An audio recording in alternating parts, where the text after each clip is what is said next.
Amid the torrential rain pounding New York City, Clara hurried to her crucial job interview, only to slam into a luxury car worth over $300,000. The owner, Ethan Montgomery, a renowned millionaire, seemed far more than just an unfortunate victim in this collision. Little did she know, from this very moment, her life would be swept into a whirlwind of love, deceit, and earth-shattering secrets about cheap car insurance plans. Can Clara hold on to her true self? In the cramped apartment nestled in the heart of New York, the dim morning light of winter filtered through faded curtains. The alarm clock blared for the third time, jolting the morrow wake. The young woman leapt off the rickety bed, just big enough for her to curl up on during frigid nights. A crumpled white shirt was hastily pulled from the hook by the window, quickly smoothed over with trembling hands. In the narrow bathroom, she stood before the mirror, her pale face shadowed by deep circles under her eyes. "We can't be late. Not this time." Clara whispered to herself, her voice a fragile anchor against the rising tide of anxiety. The old clock on the table, its rust-stained hands, read 8:37. Clara swallowed hard, her gaze heavy with pressure. She tied her hair into a neat bun, but a few stubborn strands fell loose, adding to her disheveled appearance. Outside the window, rain poured relentlessly. The pounding drops seemed to carry a warning. Clara grabbed an old coat, slung her worn-out shoulder bag over her arm, and dashed out the door. On the crowded streets, cars sped through the downpour, spraying water in every direction. Clara clutched her bag tightly, her worn shoes squelching with every step as they hit puddles. Only one thought echoed in her mind.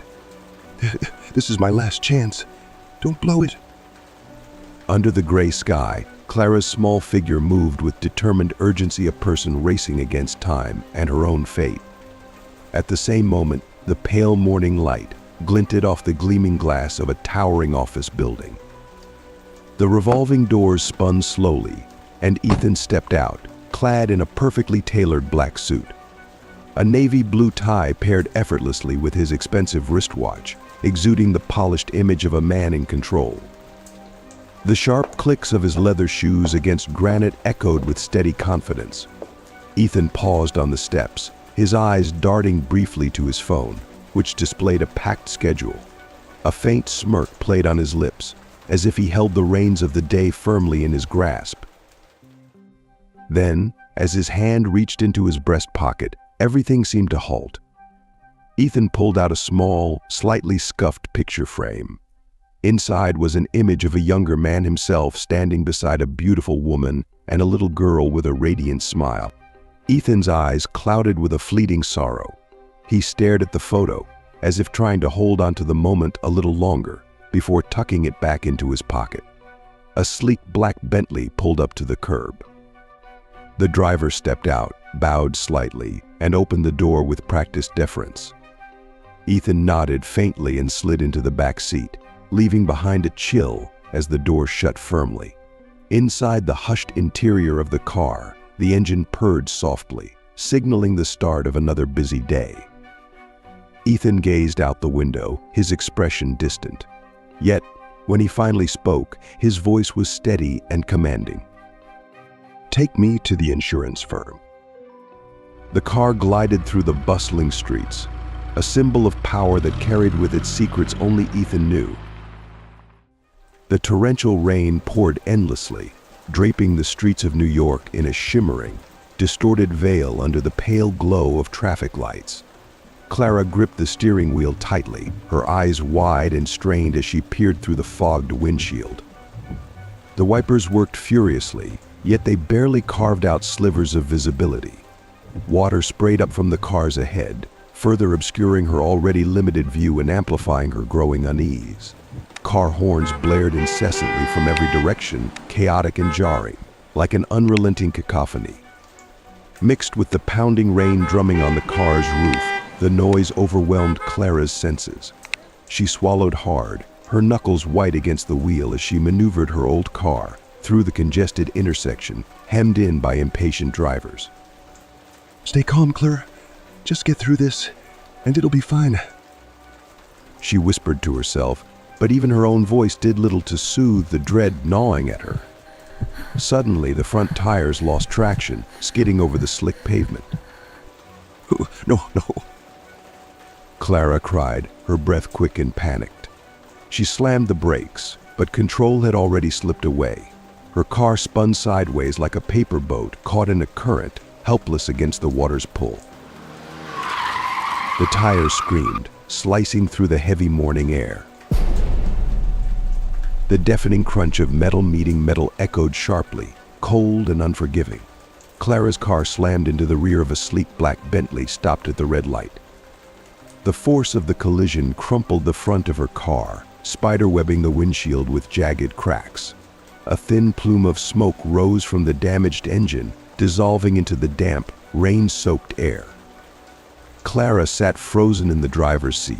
Her hands clung to the wheel, trembling uncontrollably. Her heart thundered in her chest, threatening to break free. She shut her eyes and drew in a shaky breath, but the panic refused to subside. When she opened her eyes, her voice wavered as she whispered, This can't be real. How could this happen? Her gaze darted to the Bentley in front of her. The car, pristine despite a few minor scratches on its rear, was a stark contrast to her wrecked vehicle. Clara knew, deep down, that the damage she'd caused went far beyond appearances. This wasn't just an ordinary accident.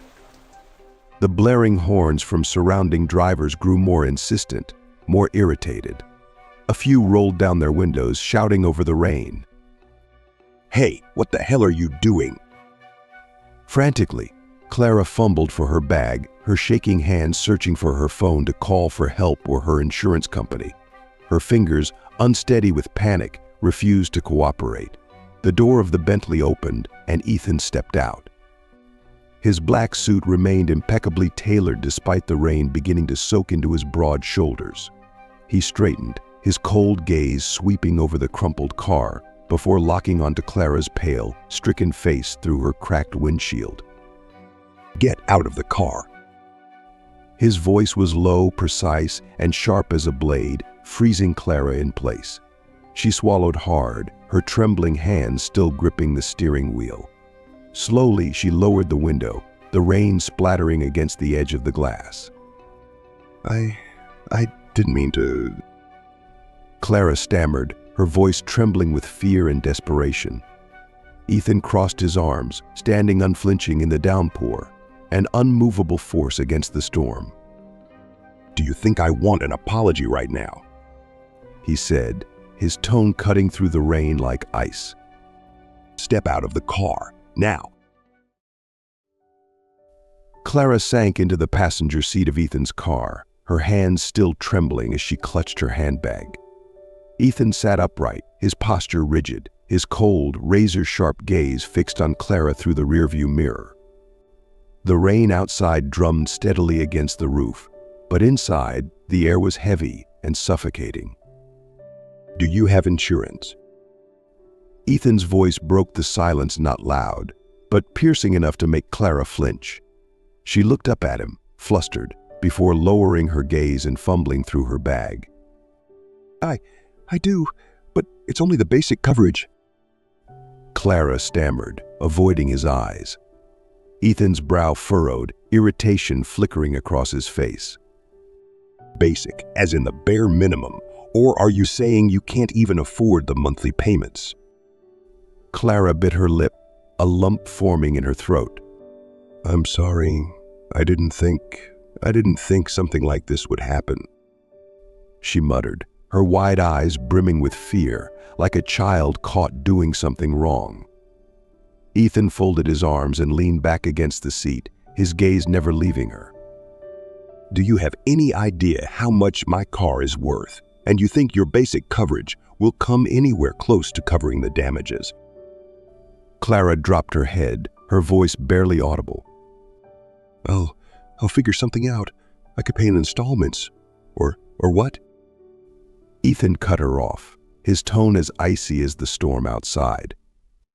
You think you can pay me back how? This isn't the kind of car you replace with a few years of savings. Clara pressed her lips together, the shame and helplessness clawing at her. She nodded faintly, unable to respond. Ethan exhaled slowly, his eyes narrowing. The silence that followed was suffocating, broken only by the relentless pounding of rain on the car. Finally, he tilted his head toward her. Fine. Give me your insurance papers. I'll look into it myself. Clara nodded and pulled a crumpled stack of documents from her bag. Her hands still shook as she handed them to him. Ethan glanced at her once more, a mix of annoyance and faint curiosity flickering in his eyes. Sit still. Don't do anything until I'm finished. His words were crisp and commanding, leaving no room for argument. Clara froze in her seat, feeling as though she'd been stripped bare before the imposing man now scrutinizing her every mistake. Ethan flipped quickly through the stack of papers, his sharp eyes scanning the sloppily printed details. Clara's car, a battered, years-old sedan, was worth little, its front end now crumpled from the crash. Her insurance policy, as he expected, was the absolute minimum required by law, wholly inadequate to cover the damage done to his Bentley. His brow furrowed deeper as he turned the pages, his fingers pausing on certain figures and clauses. Nothing seemed unusual at first glance, but when Ethan pulled out his phone and logged into the insurance company's database, the screen displayed a message that made him stop. Data incomplete. Please verify source information. Ethan's frown deepened, a flicker of suspicion crossing his face. Clara Thompson, her insurance number and address matched perfectly, yet some details didn't align in the records. Leaning back against the seat, his expression, already cold, became unreadable. A calculated glint appeared in his eyes as he carefully re-examined the documents. Something about this situation felt off. Slowly, he folded the papers and placed them on the console, his eyes never leaving Clara. Have you made any recent changes to your insurance? He asked, his voice steady but edged with an intensity that pinned Clara in place. Any updates to your name, address, or policy renewal? Clara looked up, confused by the question. Her eyes blinked rapidly as she tried to decipher what he was implying. No, I haven't changed anything. What do you mean? She asked, her voice quivering but attempting composure. Ethan's gaze grew colder, his eyes as dark and fathomless as a void. He didn't answer immediately. Instead, he studied her intently, as if searching her expression for clues her papers didn't provide. My system flagged an error, Ethan said, his tone calm but weighted with significance. There's something off about your personal information. Are you absolutely sure you haven't altered or hidden anything? Clara's mouth fell open, her shock evident. I don't understand. I haven't done anything. It's just a basic policy. No one cares if it's perfect or not. Her voice faltered, a mix of frustration and anxiety breaking through. Ethan leaned back, his sharp eyes never leaving her, like a judge deliberating a verdict. Listen, he began, his voice low and firm. Incorrect information, even accidental, can have serious consequences, especially in a situation like this. Clara shook her head vehemently. Oh, I didn't mean for anything to be wrong. I just tried to follow the rules. I wasn't trying to hide anything. Ethan sat silently for a moment, the weight of his presence pressing down on her. His intense gaze seemed to dissect her words, her body language, everything about her. Finally, he took a deep breath and spoke, his tone steady but commanding. I'm not going to call the police. Clara's eyes widened in disbelief. What? You're not? But I thought you would. She trailed off, uncertain whether she should feel relieved or alarmed. Ethan cut her off. I'm not doing this to let you off the hook. I want to see what you'll do to make this right. Clara frowned, her confusion growing. What do you mean? What can I do? I don't understand. Ethan glanced out the window, watching the rain streak down the glass like an endless thread of time. His voice dropped, thoughtful yet resolute. Come to my office tomorrow morning. We'll talk more then. Clara opened her mouth to respond, but the severity of Ethan's gaze stopped her. Questions swirled in her mind, unanswered and oppressive, but she knew she had no choice. Outside, the relentless rain continued, a curtain hiding something far more ominous yet to come. Ethan's eyes lingered on Clara for a moment longer, his gaze not just judging the accident but measuring something deeper, something far more complex. In the tense silence within the luxurious car, Ethan sat upright, his gaze fixed on the rain streaking relentlessly against the window. His hands were clasped together, his face calm but thoughtful, as though calculating a complex equation. Opposite him, Clara sat motionless, tense, her hands gripping the frayed edges of her handbag without realizing it. Ethan turned toward her, his sharp eyes cutting through the heavy quiet. You don't have comprehensive insurance, and as you said, you can't afford to pay for the damages. Clara flinched, startled by the bluntness of his words. She looked up at him, then quickly nodded, her voice faltering. I'll try to figure something out. I can pay you back little by little. She murmured, her anxiety bleeding into every word. Ethan raised an eyebrow, his expression unreadable, as if weighing her response. Little by little, at your current income, how long would that take? 10 years? 20? And if you do that, how do you plan to survive? His tone was devoid of mockery, purely practical, but it only made Clara's embarrassment deepen. I don't know, but I'll try. Clara replied, her voice trembling as she clung to the last shreds of her dignity. Ethan exhaled softly, leaning back in his seat, his eyes never leaving her. After a pause that seemed to stretch endlessly, he tilted his head slightly and spoke in a measured, resolute tone. I have a proposal. Clara looked up, her eyes wide with surprise. A proposal? She echoed, her voice tinged with suspicion. Ethan nodded, his hands resting on his knees, his demeanor as composed as someone presiding over an important meeting. You work for me. The words sliced through the air like a blade. Clara furrowed her brow, staring at him in confusion, unsure if she had heard correctly. Work for you? What do you mean? She asked hesitantly. Ethan leaned forward, his gaze steady and unyielding. I won't demand immediate payment. Instead, you'll work at my company to offset the damages. I need someone to handle administrative tasks, and I think you're capable. Clara's mouth fell open, caught completely off guard. But why would you do this? I don't understand. She stammered, her voice laced with doubt. Ethan shrugged, his tone as even as ever. You don't need to understand.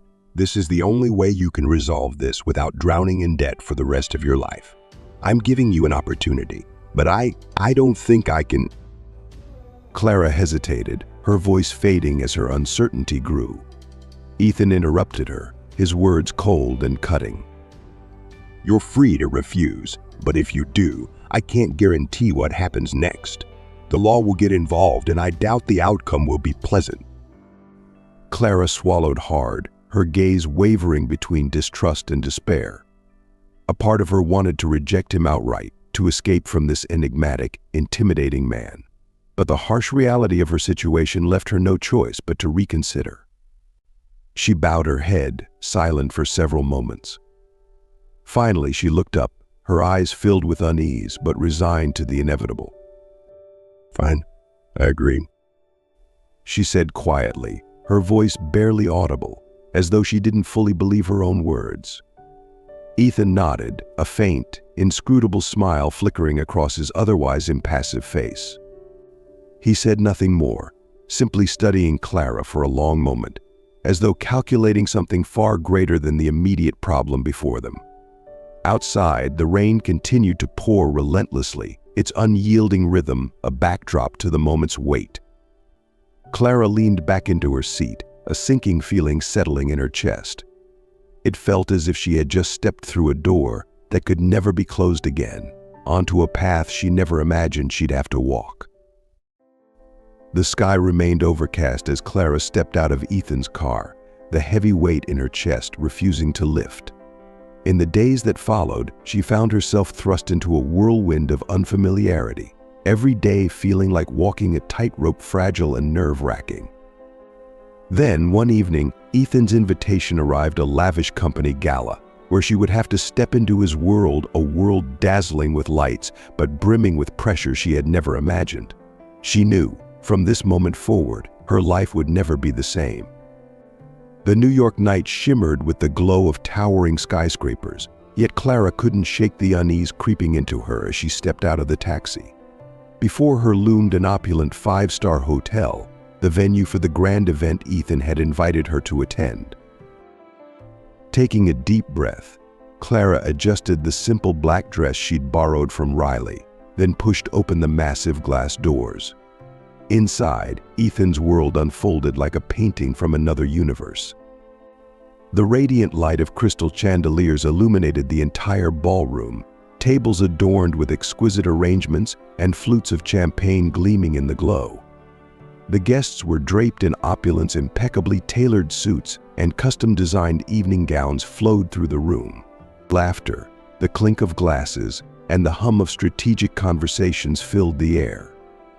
Clara felt small and misplaced amidst the grandeur. Her dress, though presentable, paled in comparison to the extravagance surrounding her. The borrowed heels on her feet made her steps wobbly, each faltering movement amplifying her discomfort.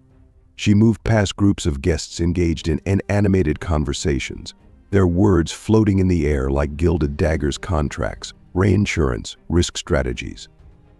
Clara couldn't help but notice that everyone here wasn't just wealthy, they were powerful. A blonde woman in a diamond-studded gown approached Clara, her every step exuding confidence and precision. "And who are you?" the woman asked, her voice syrupy but laced with veiled scrutiny. "I don't recall seeing you at any of the company's meetings." Clara hesitated, forcing a polite smile. "Oh, I'm new. I work under Mr. Ethan's guidance," she replied, her voice faltering slightly. The woman raised an eyebrow, her gaze appraising Clara like an object to be priced. "A new hire. How interesting. Best of luck in this world." The woman gave a dismissive smile and turned away without waiting for a response. Clara exhaled, relieved but still rattled by the encounter. The probing eyes and judgmental stares of the room bore down on her, leaving her feeling even more out of place. Everything about this gathering felt like a high-stakes chess game, with each attendee playing a role, always angling for an advantage. Her eyes roamed the room, searching for a moment of calm amidst the suffocating opulence. Then she saw him. Ethan stood against a grand wall, a glass of red wine in hand. His perfectly tailored black suit accentuated his tall frame and exuded effortless confidence. Around him, a group of influential figures from the insurance industry hovered, nodding and smiling at his every word. Yet Ethan's eyes, normally sharp and commanding, held a glimmer of something unreadable. Under the warm golden light, he seemed like a flawless statue, exuding power but shrouded in mystery. Clara stopped in her tracks, her gaze fixed on Ethan's face. A strange sensation welled up inside her.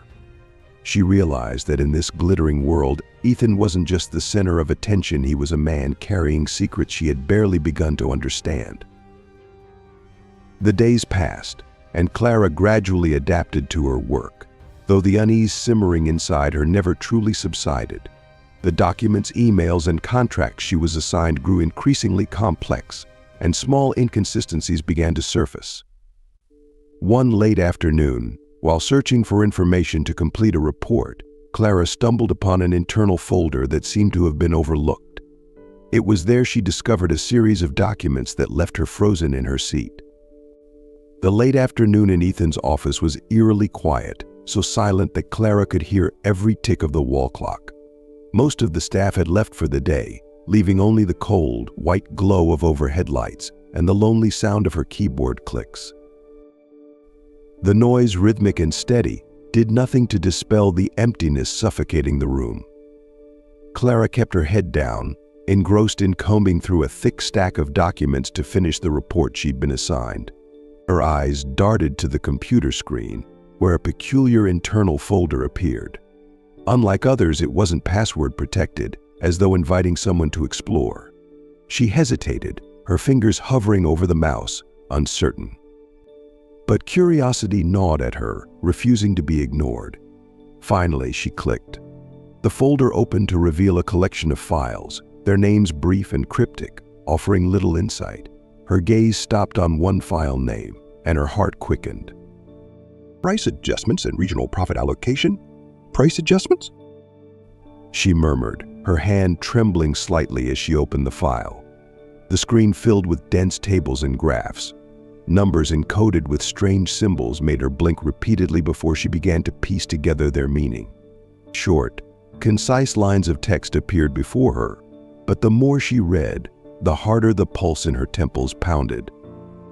Ethan's company wasn't just manipulating insurance rates to maximize profits, they were deliberately embedding clauses designed to deny coverage to specific clients in critical scenarios. Clara's grip on the mouse tightened as she scrolled down to a list of financial transactions. Vast sums of money flowed to overseas subsidiaries, each transaction annotated with terse, sinister notes. Published rate adjustments, preferred financial group contracts, disguised cost allocations. She gasped, her breathing quick and shallow. This is corruption. No, it can't be. Clara leaned back in her chair, her hands pressing against her temples as she tried to collect herself. But her thoughts spun wildly, an uncontrollable storm of doubt and fear. The image of Ethan, a man of confidence, power, and mystery, now seemed far more menacing than she had ever imagined. Is he behind all of this? Or am I misunderstanding something? She whispered, her voice barely audible even to herself. Her eyes lingered on the screen, caught between fear and a growing anger. If Ethan truly orchestrated all of this, how could she continue working here? Was she unwittingly becoming a cog in a machine of deceit, complicit in something she didn't understand? Her breathing grew heavier. In a haze of determination and panic, Clara saved the file and printed a copy. As the hum of the printer filled the room, she glanced around nervously, the silence amplifying every movement she made. The act felt illicit, as though she were committing a crime simply by uncovering the truth. Once the printer stopped, Clara swiftly folded the papers into an envelope. Her hand shook as she opened her desk drawer and hid the envelope inside, shutting the drawer with a soft but resolute click. Even then, her heart continued to pound erratically. Clara raised her head, her gaze drifting toward Ethan's office. Through the frosted glass, she could see his silhouette as he stood at his desk, phone pressed to his ear. He appeared composed, unruffled as always, but to Clara, his presence now carried an air of danger she hadn't noticed before. She stared at him, her mind racing with questions. Who is he, really? Why would he allow me access to files like this? Is this a trap? Or is he so confident he'll never be exposed? Clara shut her eyes and took a deep breath, but the anxiety gnawed relentlessly at her. She knew with gut-wrenching certainty that her life had irreversibly changed in that moment. The days following Clara's discovery of the suspicious documents were sleepless. Every time she closed her eyes, the charts, enormous sums, and chilling phrases like disguised cost allocations haunted her. Ethan appeared in her dreams, his sharp eyes piercing through her thoughts, as if he could see every secret she harbored. The next morning, as she walked into the office, her heart still raced, but she knew she couldn't ignore this. If she didn't dig deeper, she'd remain ensnared in a tangled web she didn't fully understand. Clara decided to start with what she already knew. The night before, she had printed additional files from the internal folder but was too afraid to keep them at home, fearing someone might find them. Instead, she carefully hid the pages at the bottom of her desk drawer, beneath stacks of old, untouched files. During her lunch break, when the office was quiet, Clara discreetly opened the drawer and spread the documents before her. Her eyes scanned the spreadsheets, trying to connect the dots. Profit allocation. Why are these funds routed through so many intermediaries? Why not send them directly to the partners? She murmured to herself, her voice so low she barely heard it. She jotted down key phrases in a small notebook. Foreign transfers, low-value insurance, anonymous affiliate partnerships. Each term felt like a piece of a larger puzzle, but the more pieces she collected, the clearer it became that this puzzle wasn't just intricate, it was dangerous. One afternoon, Clara overheard laughter echoing from the main conference room. Ethan was hosting a meeting with several distinguished guests, men in tailored suits she recognized from the company gala. Their conversation seemed casual, but through the glass walls, Clara noticed that Ethan didn't smile. He listened, nodded occasionally, his gaze as sharp as ever. Clara walked past the room, pretending to look for something in a nearby cabinet. While the other employees appeared indifferent, she lingered near the glass wall, flipping through a file as a pretense while eavesdropping. "Boys, we need to ensure the upcoming contracts leave no room for exposure. Everything must remain under control," one man said, his voice low and deliberate. "Rest assured, that's why we adjusted the terms from the beginning. The risk to the company is almost not." Another replied, his tone dripping with confidence. Ethan didn't speak, but Clara caught the faint approval in his subtle nod. Her grip on the file tightened as she strained to maintain her composure. It was clear they weren't discussing ordinary insurance, they were orchestrating something far more calculated, far more concealed. Clara spent countless late nights at the office, convincing herself she was merely completing the tasks assigned to her. In truth, she couldn't stop digging into the shadowy transactions tied to Ethan's company. Each time she logged into the internal system, her heart pounded harder. Ethan never directly questioned her work, but occasionally, his gaze lingered on her just a moment too long. Does he know?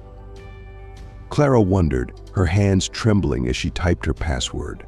One quiet evening, with the office bathed in cold, fluorescent light, Clara decided to access another folder in the internal system. The title, Insurance Contract Adjustments, appeared on the screen, impossible to resist. She clicked on the first file, revealing a comparison of policy values before and after the adjustments. The data showed small-scale clients being charged significantly higher premiums, while large corporations received suspiciously cheap insurance packages. "This doesn't make sense," Clara muttered, her eyes fixed on the screen. Suddenly, a low voice came from directly behind her. "What are you doing, Clara?" She jumped, her hand darting to close the window as she turned. Ethan stood there, his face devoid of emotion, but his cold, piercing gaze froze her in place. "I was just reviewing the contracts you assigned me." Clara stammered, her voice trembling as her heart pounded in her chest. Ethan stepped closer, his eyes briefly flicking to the faint glow of her monitor. "Don't dig too deeply into things that don't concern you," he said, his tone calm but laced with a subtle warning. "Focus on your assigned tasks, Clara." She nodded quickly, lowering her gaze, too afraid to meet his eyes. When Ethan finally turned and walked away, Clara felt her entire body go limp with relief. She knew from that moment on, every move she made would need to be calculated. Ethan's eyes, she realized, had never truly left her. Clara spent the entire night tossing and turning, unable to shake the piercing gaze and veiled warning in Ethan's voice. The feeling of being watched haunted her every moment, making each action at the office more cautious than ever. But the more she tried to unravel the truth, the more she felt trapped in a web of secrets too intricate for her to handle alone. In her desperation, Clara decided to confide in Riley, the one friend she trusted. They arranged to meet at a small cafe on the corner, where Clara hoped to share her suspicions about Ethan and seek advice. The cafe was warm and quiet, a stark contrast to the bustling streets outside. Soft golden light spilled from the hanging lamps onto polished wooden tables, creating a cozy and inviting atmosphere. But Clara's mind was anything but at ease. She sat upright, her hands clutching a steaming cup of coffee, as if its warmth was the only thing grounding her. Her eyes flickered toward the glass windows, then darted to the entrance, as though she feared someone might suddenly appear and discover her there. Across from her, Riley leaned back in his chair, exuding his usual calm demeanor. His dark blazer and perfectly knotted wine-colored tie added to his polished appearance, but his sharp eyes missed nothing. "You look more tense than usual," Riley said, his voice gentle yet laced with curiosity. "What's going on? You don't usually call me out like this without a reason." Clara hesitated, lowering her gaze to the coffee cup in her hands. The steam fogged her glasses briefly, adding to her growing sense of uncertainty. I don't even know where to start. Yeah. She murmured, her voice so soft it was barely audible. "But Riley, I think Ethan is doing something wrong." Riley leaned forward, his expression shifting to one of concern, though his lips didn't curl into a reassuring smile. "Wrong? What do you mean?" he asked, his voice dropping to a near whisper. Clara bit her lip, her fingers trembling slightly as she spun the cup on the table. Taking a deep breath, she steadied herself before continuing. "I found some documents in the company's system, documents that I don't think should exist. Everything points to Ethan's company manipulating insurance rates and conducting illegal financial transactions. I'm not entirely sure about all of it, but hold on." Riley interrupted, a sharp glint flashing in his eyes. "Did you just say manipulating insurance rates? Illegal transactions? You realize how serious those accusations are, don't you?" Clara nodded, her voice shaky. "I know, but I don't think it's just speculation anymore. The numbers, the overseas transfers, even the hidden clauses in the insurance contracts, it's all too suspicious." Riley was silent for a moment, his hand resting against his chin as his gaze turned pensive. He seemed to weigh every word Clara had said before finally speaking.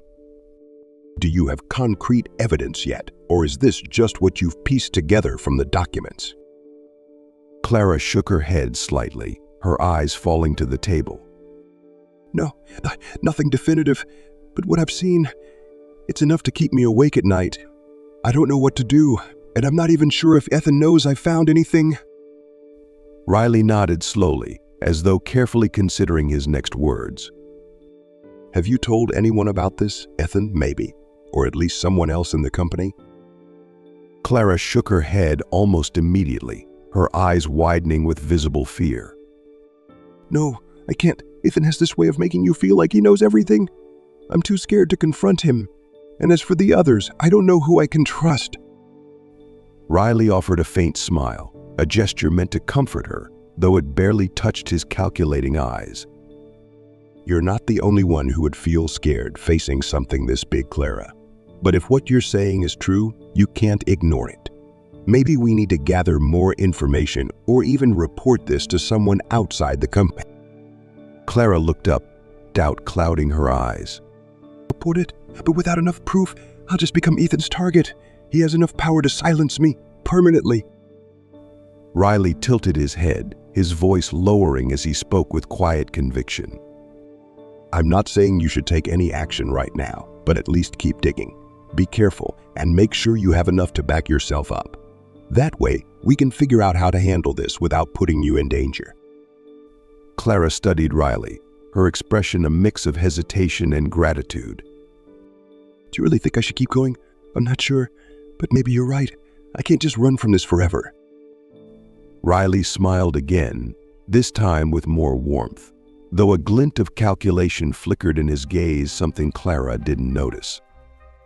"Trust me, Clara. Sometimes the only way to uncover the truth is to confront the shadows hiding behind it." Clara nodded, as if finding a glimmer of hope amidst the chaos she was trapped in.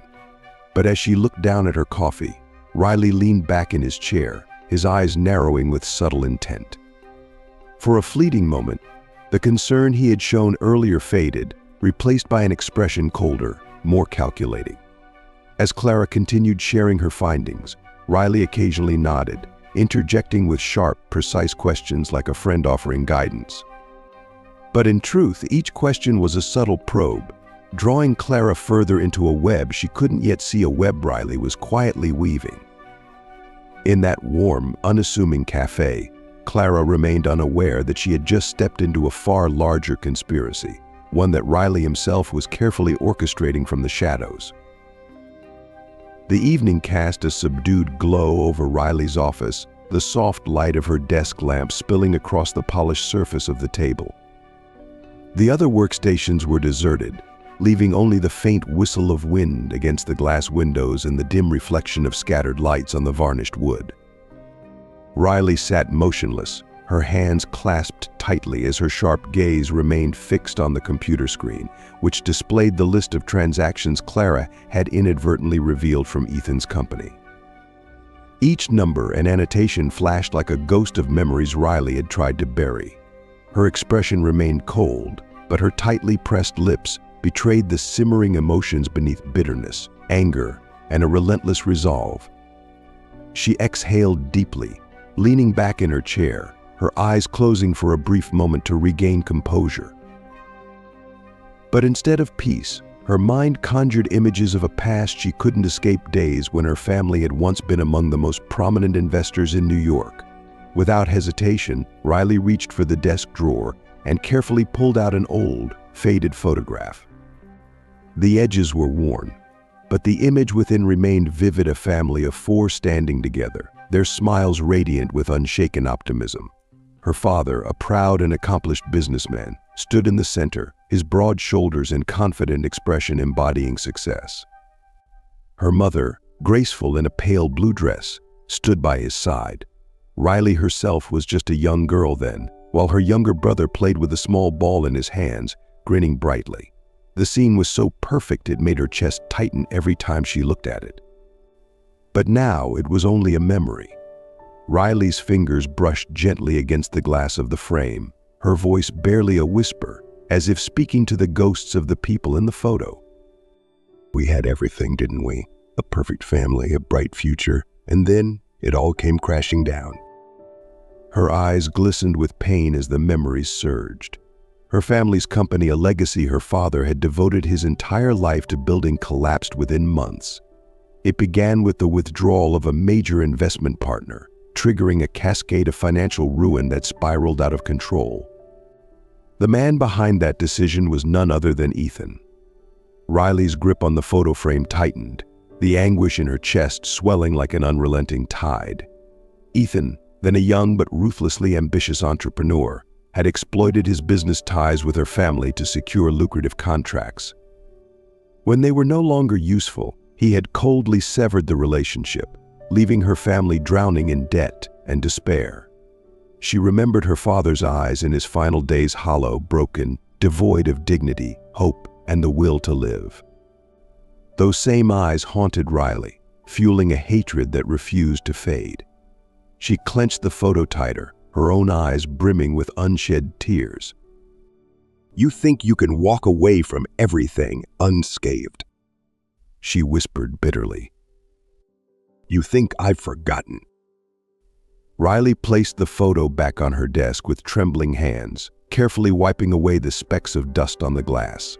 Then, with resolute finality, she locked it in her drawer, shutting away the remnants of her vulnerability. Turning back to her computer screen, Riley's gaze hardened as the data from Ethan's company illuminated the darkness of her office. The shadowy transactions, the enormous sums concealed with precision, all pointed to the undeniable truth: Ethan hadn't changed. He was still the same ruthless man, willing to crush anyone who stood in his way to achieve his ambitions. Her fingers flew across the keyboard, copying critical files onto a personal drive. As the progress bar crept forward, she leaned back in her chair, her expression resolute. This won't end the way you expect, Ethan, she muttered under her breath. This time you'll know what it's like to lose everything. She sipped her now cold coffee, its bitterness matching the acrimony in her heart. Riley understood that to destroy Ethan, she had to be patient and methodical. And Clara, naive, trusting Clara, was the perfect pawn in her game. A faint smirk played on Riley's lips, her eyes cold and calculating, like a wolf watching its prey from the shadows. Standing, she let the light from her desk lamp cast sharp angles across her determined face. She moved to the window, gazing down at the glittering city below. At that moment, she was no longer Clara's caring confidant, but a master tactician, meticulously plotting each move to exact her revenge. The night sky blanketed the city in a quiet stillness, but Riley remained unshaken. In the dim corner of her office, she orchestrated her next steps, each calculated to strike at Ethan's core. Across town, oblivious to the storm brewing against him, Ethan carried on with his life, unaware that his past was being weaponized against him. Meanwhile, at Ethan's company office, the faint light glowed from his private workspace. Clara sat at her desk, finishing her final documents for the day. The stillness of the after-hours office wrapped around them, leaving just the two of them in the same building. In that charged silence, the barrier between Clara and Ethan seemed to thin, a quiet tension hovering in the air as their paths inched ever closer toward collision. The dim light in the office cast quiet shadows across the walls. The city outside was alive with its usual chaos, but within the room, the space between Ethan and Clara felt utterly detached from it all. Clara sat in the small chair opposite Ethan's desk, absently twirling a pen between her fingers, her gaze drifting toward the corner of the room. She had intended to leave after finishing her work, but some unspoken feeling rooted her to the spot. Ethan stood by the window, a glass of red wine in his hand, his eyes fixed on the night outside. The glow of the streetlights reflected through the glass, highlighting the sharp angles of his face, though his eyes betrayed a heaviness he could not conceal. This city is strange, isn't it? Ethan finally spoke, his voice low and gravelly, breaking the stillness. Always full of light and noise, yet there are shadows no one ever notices. Clara looked at him, her brows furrowing at his seemingly unrelated comment. Are you okay?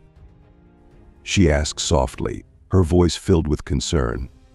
Ethan smiled faintly, but it was a smile that never reached his eyes. He turned, placing the glass of wine on the desk before sitting across from Clara. The way he looked at her now was no longer the sharp, calculating gaze of a boss, but the eyes of a man wrestling with memories too painful to confront. I had a family once. Ethan began, his voice so quiet Clara had to lean forward to catch his words. My wife Emma and my son Jake. We had everything, a small house in the suburbs, warm dinners together. I thought I was living the perfect life. Clara said nothing, her wide eyes absorbing the raw emotion emanating from his words. But everything changed one evening. Ethan continued, his voice catching for a moment. I was working late just like tonight. Emma and Jake were driving home after a gathering with friends. I remember getting the call from the police. They said a truck had run a red light and hit their car. Neither of them. He paused, swallowing hard. Neither of them survived. Clara froze, her breath catching in her throat. Her hands gripped the pen tightly, and her eyes stayed fixed on Ethan. She couldn't begin to fathom the weight of losing an entire family in a single night. Ethan let out a bitter laugh, one devoid of warmth or relief. I blamed myself for years. If I had come home earlier, Emma wouldn't have had to drive while tired. If I hadn't been so ambitious, so consumed by my work, I could have been there for them. But I wasn't. I wasn't there to protect them. Clara felt her chest tighten. His voice was raw with anguish, every word seeming to deepen a wound that had never healed.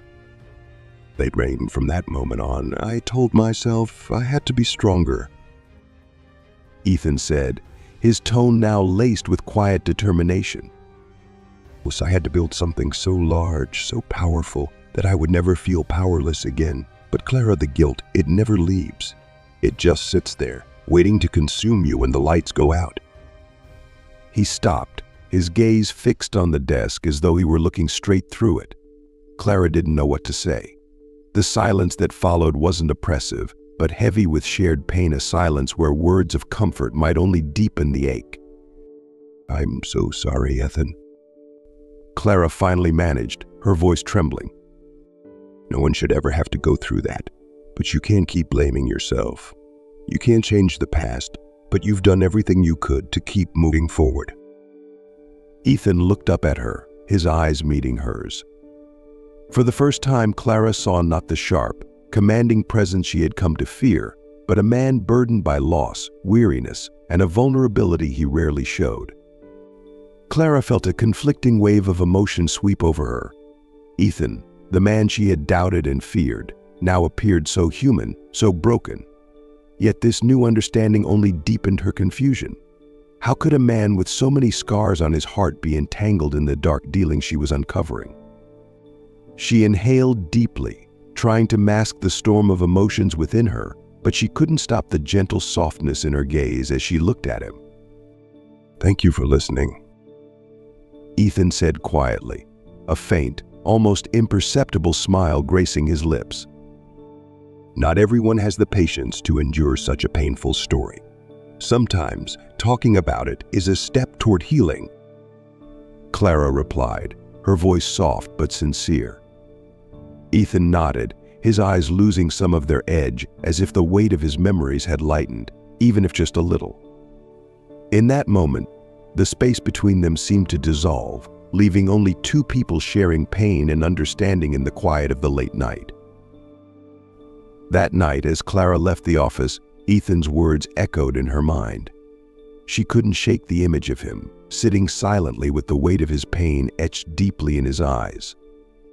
From that moment, Ethan was no longer just a distant, powerful boss. He became a vulnerable, human figure, a man bearing wounds Clara couldn't ignore.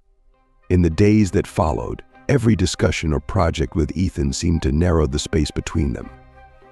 Then, during a site visit for an important project, Clara realized their relationship was evolving in ways she had never anticipated. The spring morning in the city's outskirts was crisp and serene, a stark contrast to the suffocating rhythm of New York's core. Clara stepped out of the company's SUV, her eyes widening as she took in the expanse before her. A vast plot of land, surrounded by lush green trees, stretched under the gentle glow of the morning sun. This was where Ethan planned to build a new research center. The sunlight bathed the open field, making everything seem bright and full of promise. Ethan stood a few steps away, his tall frame striking in a perfectly tailored suit. He was engrossed in a conversation with a contractor, gesturing to the blueprints spread across a folding table. Yet, even as he focused on the task at hand, his gaze occasionally flickered toward Clara, as if to ensure she didn't feel out of place. Clara, lingering a short distance from the group, felt the weight of that subtle attention. She couldn't explain why, but every time Ethan's eyes met hers, a warmth crept into her chest, dispelling the unease that always accompanied her proximity to him. "What do you think of this location?" Ethan's deep, steady voice came from behind her, startling her slightly. She turned to find him standing closer than she had expected, his sharp yet gentle gaze fixed on her as he waited for an answer. Clara bit her lip, striving for professionalism. "I think it's ideal," she said, her voice measured. "The space is vast, the surroundings quiet. I can already picture how impressive your research center will look here." Ethan smiled faintly, a small, genuine smile that left Clara feeling flustered. "I agree," he said. "But I also want to ensure my team sees it that way. Your opinion matters to me, Clara." Her cheeks warmed at his words, and she ducked her head, trying to deflect. "Thank you, but I'm just an employee. My opinion isn't as significant as you make it." Ethan frowned slightly, stepping closer until only a few feet separated them.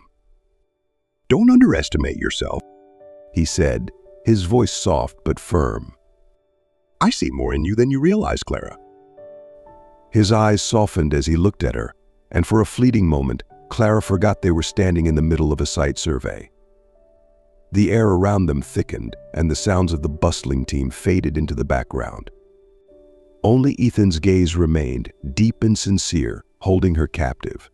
They continued walking the property, Ethan pointing out key areas while discussing the project's potential. But Clara found it hard to focus entirely. Every time Ethan glanced at her, a small smile tugging at his lips. It wasn't a polite, professional smile, it was genuine, almost private, as if it were meant only for her. At one point, Ethan stopped to adjust the cuff of his sleeve. Clara stood nearby, her eyes unconsciously following his movements. When he looked up, their eyes met again, and this time, Ethan smiled softly. "You seem quieter than usual today," he said, his voice gentle. "Is something on your mind?" Clara quickly shook her head, forcing herself to regain composure. "No, not at all. I'm just trying to picture everything in my head," she replied, her voice a little too quick. Ethan didn't press further, but the slight nod he gave felt as though he understood more than she had said. The survey concluded as the sun began to dip toward the west. Ethan drove Clara back to the city himself. The ride was quiet, but the silence wasn't uncomfortable. Occasionally, through the rearview mirror, Clara caught Ethan's gaze, and each time, her heart raced just a little faster. That evening, Clara stood by the window of her apartment, gazing at the bustling traffic below.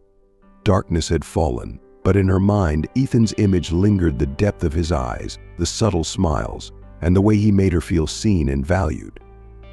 Clara closed her eyes, leaning her forehead against the cold glass.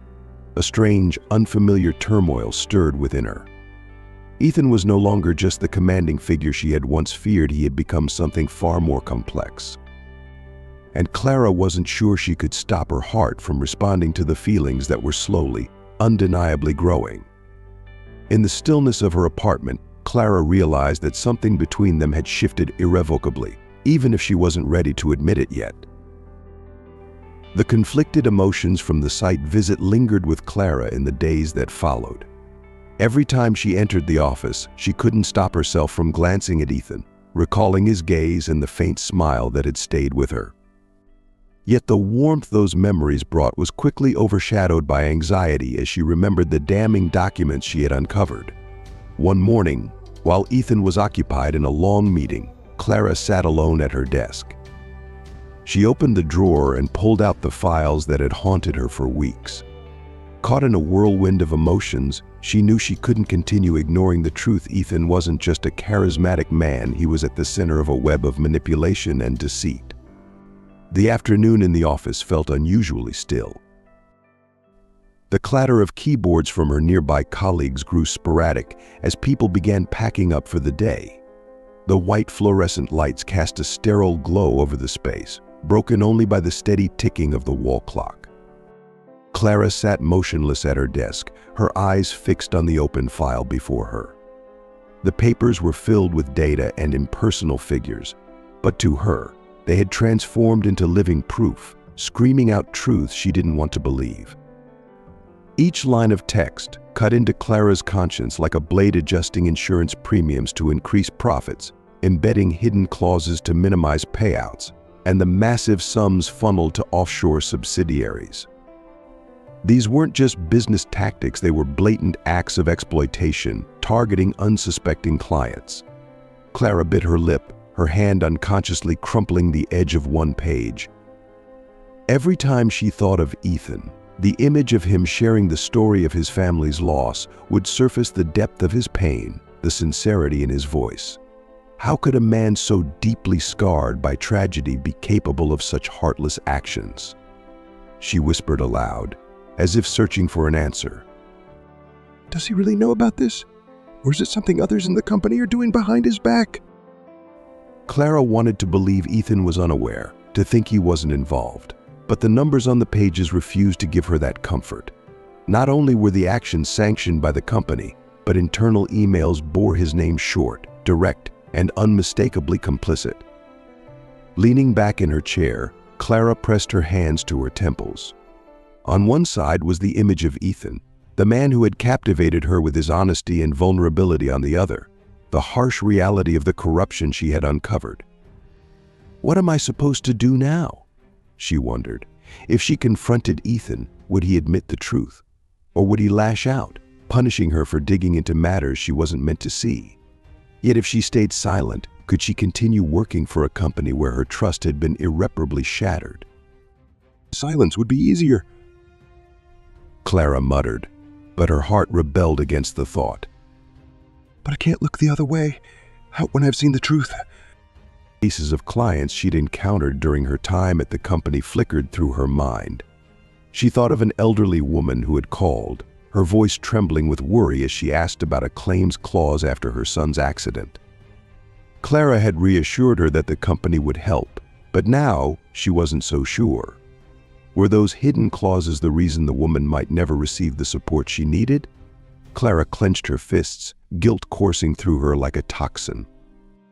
I've been helping this company manipulate and harm people without even realizing it, she thought bitterly. The clock struck 6 p.m., and the office was almost entirely empty, save for a few scattered desk lamps glowing faintly in the distance.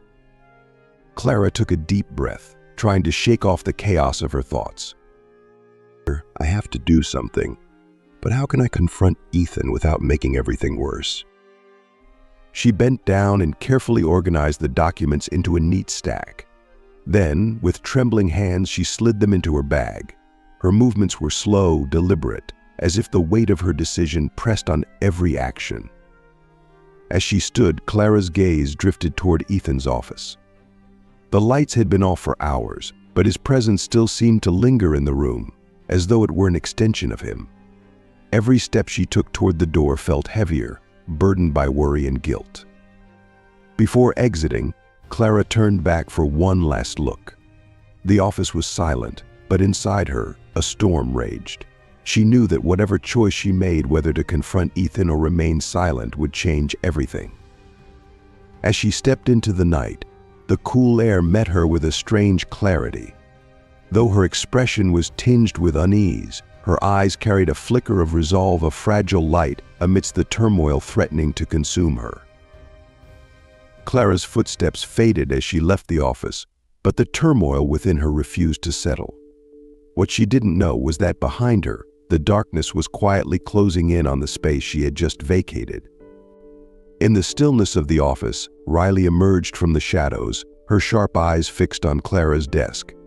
The faint glow of the computer screen illuminated her face, and slowly, a cold smile curled across her lips.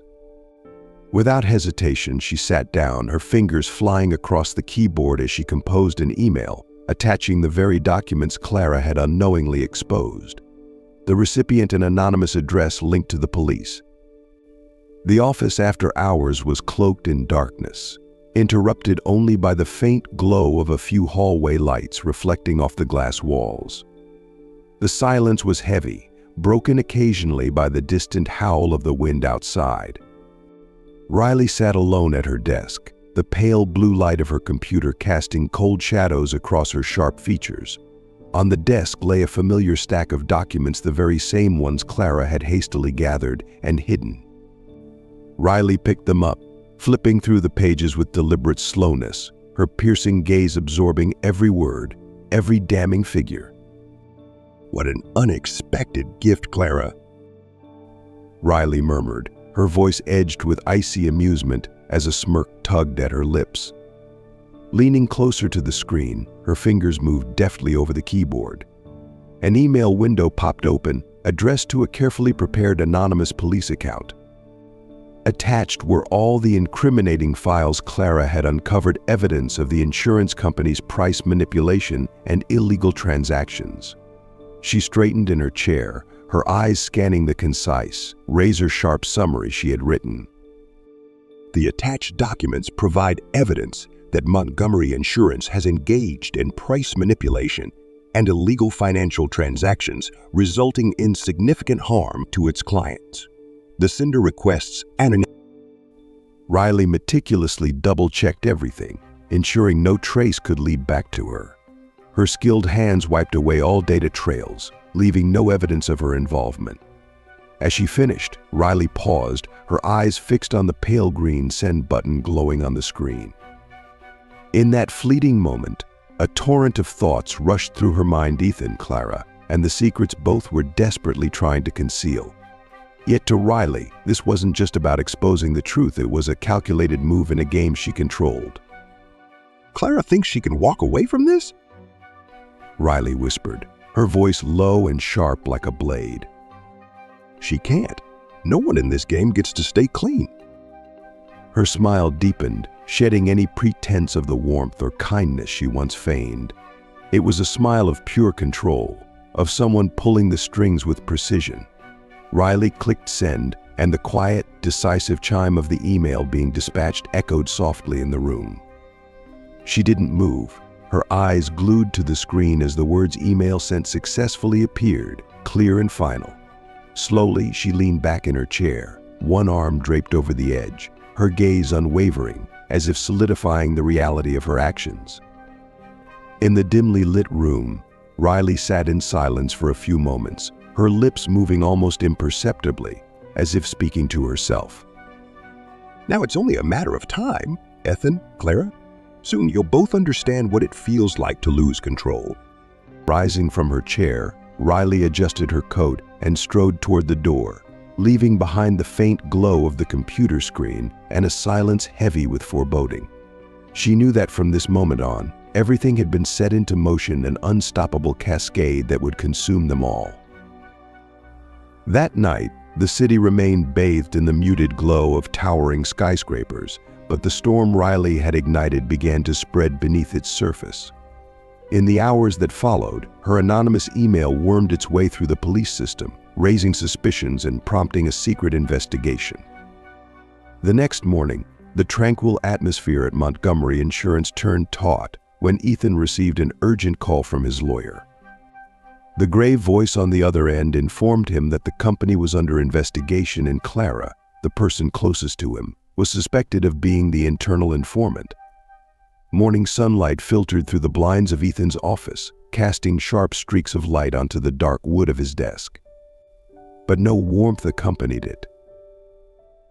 Ethan sat upright in his leather chair, his sharp eyes fixed on the computer screen as lines of daily reports scrolled past.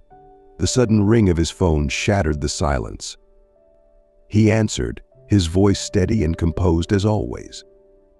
"This is Ethan Montgomery." The voice of his personal lawyer came through, clear and laced with urgency. "Ethan, we have a problem. The company is under investigation.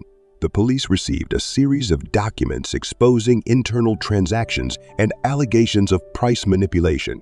And worse..." Ethan's brow furrowed, the calm edge in his voice beginning to fray. "Get to the point." There was a brief pause before the lawyer continued. "Clara Thompson is suspected of being the internal informant. The police believe she collected and leaked the documents." Ethan leaned back in his chair, gripping the phone tightly as he closed his eyes for a moment.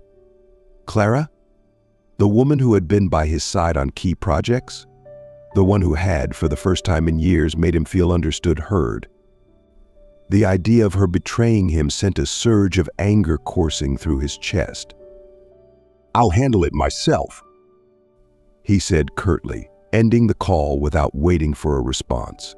Rising swiftly from his chair, Ethan's movements were sharp and purposeful. His heart pounded not from fear, but from a deep sense of betrayal. How could Clara do this to him? Had every moment they shared been nothing more than a calculated act?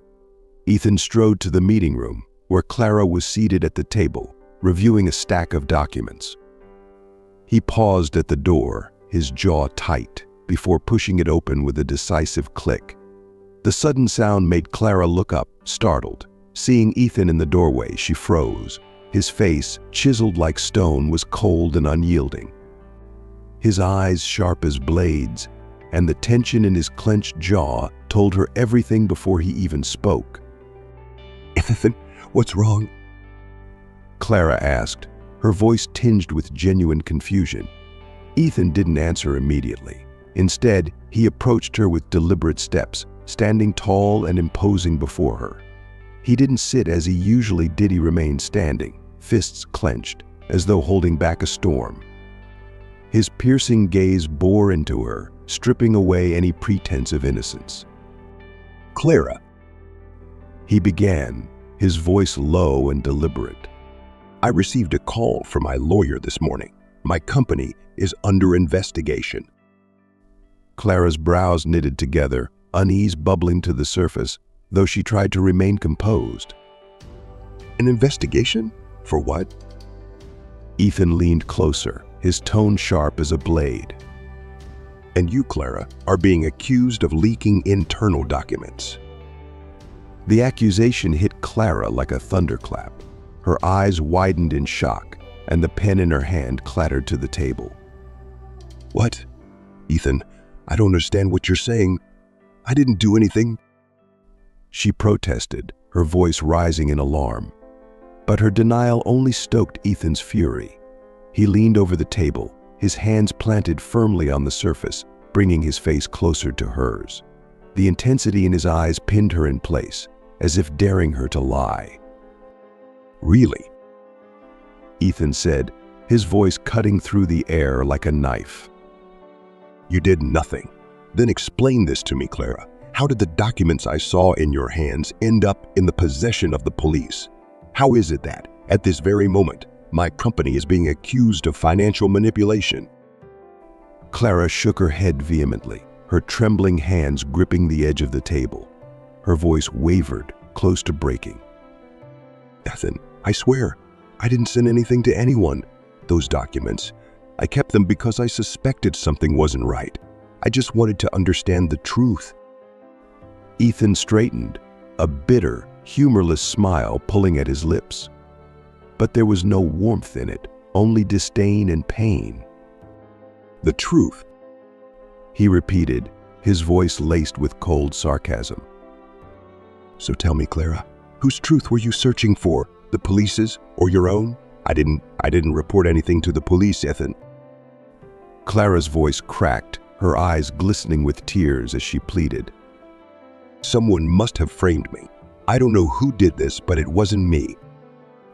Ethan crossed his arms, stepping back as though to distance himself from her words. His gaze was steely, like that of a judge delivering a sentence. "You want me to trust you?" he asked, his voice low but cutting. "I trusted you, Clara, more than anyone else in this company. I let you into my most important projects. And now I'm facing an investigation that could destroy everything I've built, all because of you." Clara rose from her seat, her legs unsteady, but forcing herself to move toward him. "Ethan, please listen to me. I didn't do this. I don't know how those documents got out, but I promise you, it wasn't me." Ethan took a step back, creating a deliberate distance between them, as though shielding himself from her pleas. Turning away, he took a deep breath, trying to calm the storm raging within him. But when he faced her again, his eyes were as cold as ever, devoid of forgiveness. "I can't take that risk, Clara," he said, his voice devoid of emotion. "You need to leave the company." Clara stood frozen, his words slamming into her like a physical blow. The world seemed to crumble around her, leaving her helplessly watching it all fall apart. "You're firing me?" she whispered, her voice trembling with disbelief. Ethan nodded, his expression stoic, though his eyes betrayed the weight of his decision. "Effective immediately." Clara's chest tightened, her heart breaking not just for the job she had poured herself into, but for the trust she had thought they shared, now shattered. She tried to steady her voice, though it cracked under the strain. "Ethan, you don't understand. I kept those documents because I wanted to uncover the truth. I suspected something was wrong and wanted to verify it myself, but I never betrayed you." Ethan's jaw tightened, his gaze unwavering. "And you thought keeping sensitive documents from me was the best way to uncover the truth?" he countered, his voice harsh. "Do you not see how your actions have jeopardized everything? Not just for me, but for the entire company?" Clara swallowed hard, her hands trembling as she clutched her bag. "I was scared, Ethan," she confessed. I didn't know who to trust, and I was afraid that if I told you, you wouldn't believe me. But now, it doesn't matter. You don't trust me anymore, do you?" Her words hit Ethan harder than he expected, but he forced himself to remain impassive. "I can't afford to trust you," he said quietly. Clara nodded, blinking back tears as she turned to pack her belongings. Her hands shook as she zipped her bag, her movements deliberate yet unsteady. At the door, she hesitated and looked back at him one final time. "You'll regret this, Ethan. Not because you fired me, but because you didn't believe me." Ethan didn't respond, his eyes fixed on her as the door clicked shut behind her. The sound reverberated in the stillness of the room, loud and final. He stood motionless, the silence around him thick with regret and doubt. Returning to his desk, he gripped the edge of his chair, his knuckles white. Clara's face, her tear-filled eyes, and trembling voice lingered in his mind. If she's telling the truth, what have I done? The thought gnawed at him, unanswered, as the relentless ticking of the clock filled the room, each second a cruel reminder that time wouldn't wait for him to unravel his torment. That night, the world outside remained cloaked in the faint glow of city lights, while Clara's resolve burned quietly within.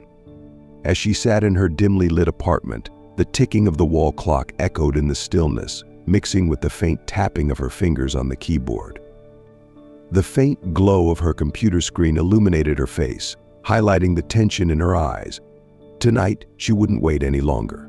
If the truth was hidden, she would uncover it herself. Clara's fingers moved quickly over the keyboard, navigating through the company's server with the credentials she still had access to. Folder after folder flashed on the screen, their names cryptic and foreboding: Profit Optimization Group D, Cost Minimization Strategies, and one that stopped her cold. "Project NQE? Sensitive clients? Sensitive clients?"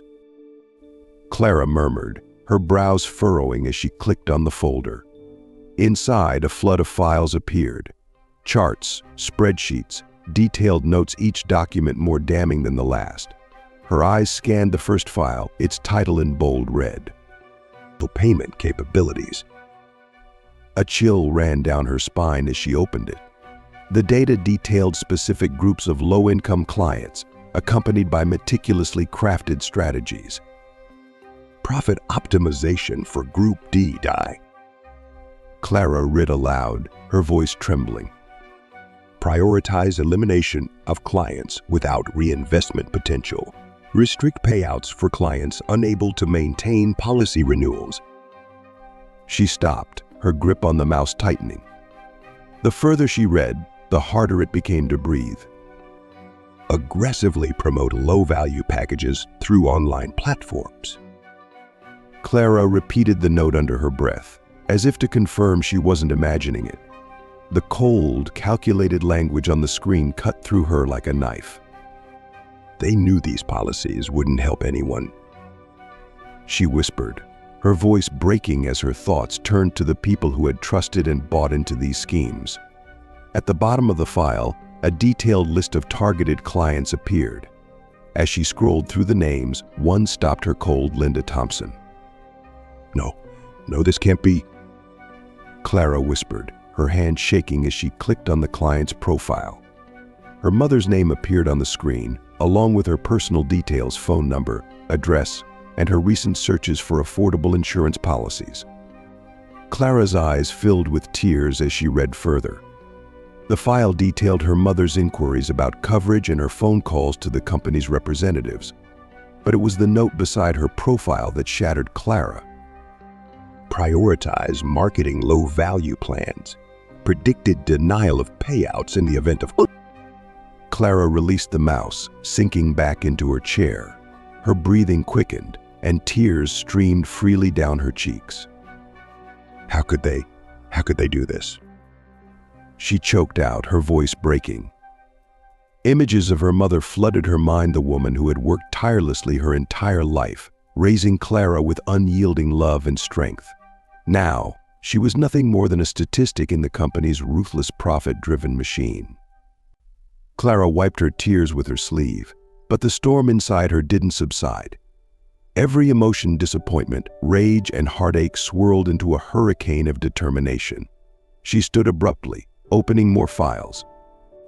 Each document revealed another layer of the company's deception: families denied payouts, misleading advertising campaigns, and obscene profits reaped from the misery of others. Mama won't be a victim. No one deserves this, Clara whispered, her voice quaking with resolve. She thought of all the mothers, fathers, and families who had trusted the company, just as her mother had. They were nothing more than prey in a calculated campaign to exploit their vulnerabilities. Clara printed several critical documents, her hands trembling as she clutched the pages filled with damning figures and heartless strategies.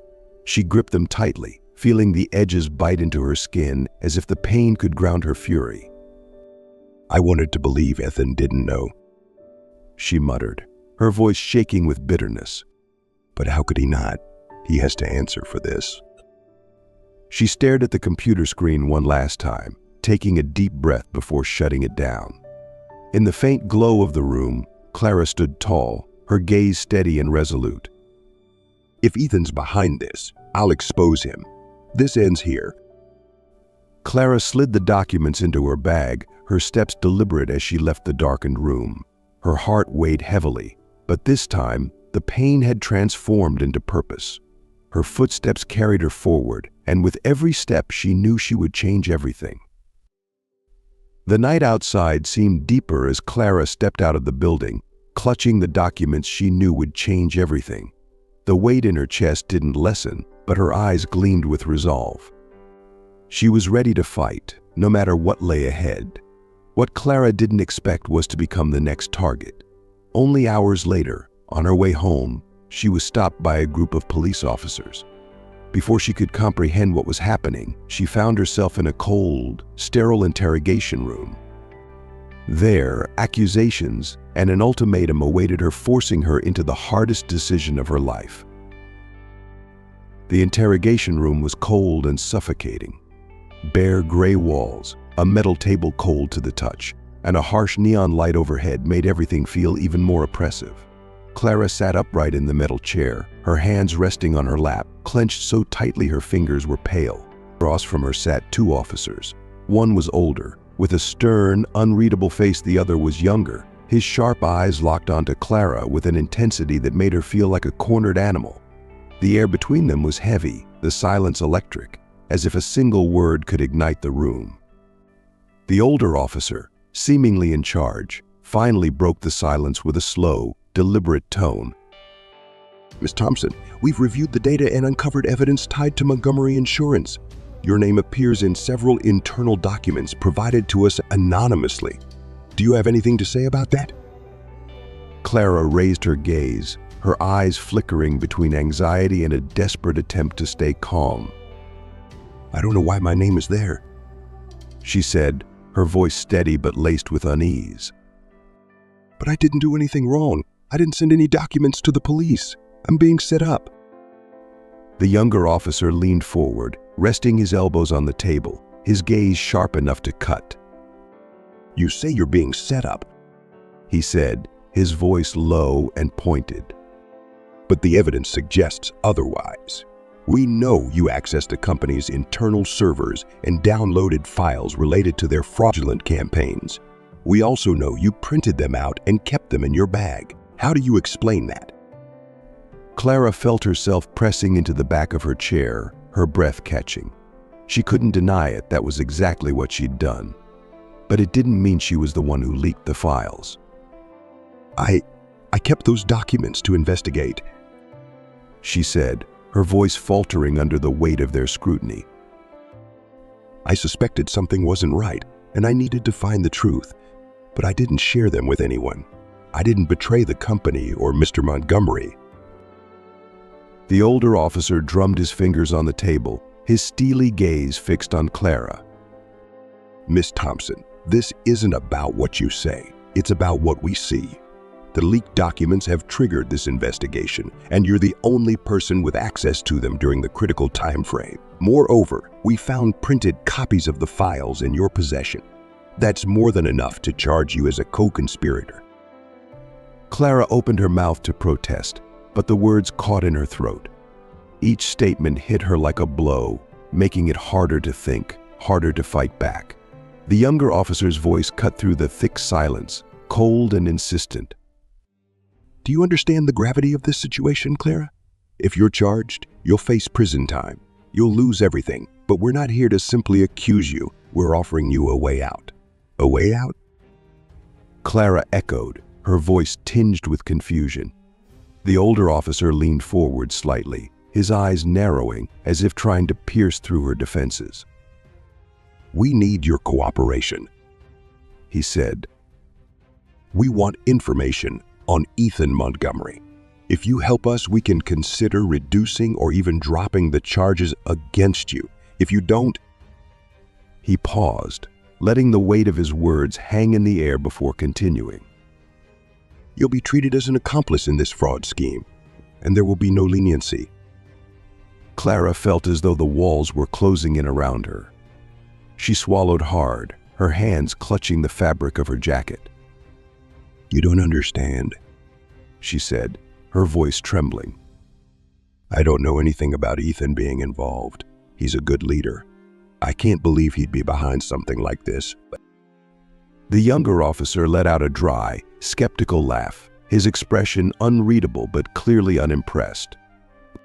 Do you really believe that? He asked. Montgomery Insurance couldn't pull off fraud on this scale without direction from the very top. Do you think Ethan Montgomery didn't know, or are you just trying to protect him? Clara's mouth opened, but no words came out. Deep down, a part of her still wanted to believe that Ethan wasn't involved, that he truly had no knowledge of the ruthless schemes she'd uncovered. But every piece of evidence she'd seen pointed in his direction. The older officer rose from his chair, pacing slowly around the room.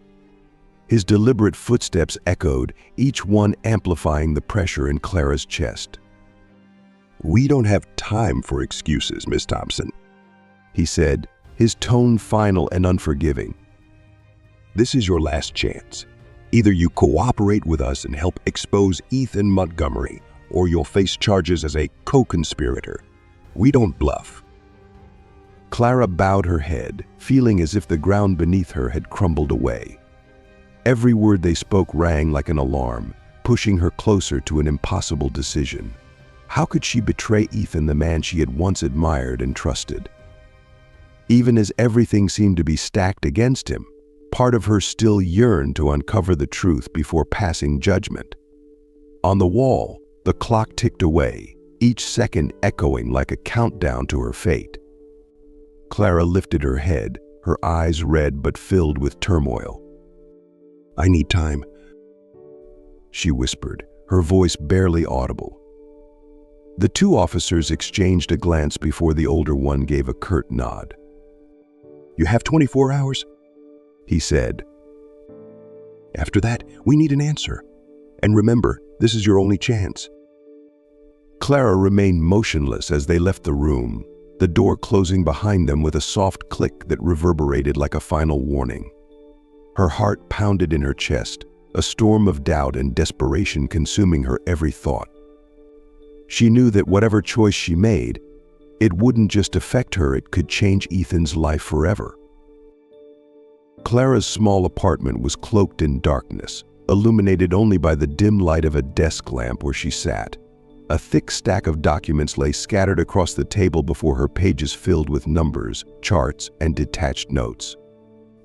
They felt like cold, unrelenting accusations, laying bare the cruelty of the fraudulent campaign she had once thought herself far removed from. Leaning back in her chair, Clara's red-rimmed eyes betrayed the sleepless hours and relentless tension she had endured. For hours she had remained motionless, staring at the papers. Her heart was torn between two paths, neither of which she wanted to take. Remain silent and protect Ethan, or expose the truth, even if it meant destroying him. Ethan's face surfaced vividly in her mind, those sharp, piercing eyes that, on occasion, softened in moments of vulnerability, moments only she had been privileged to witness.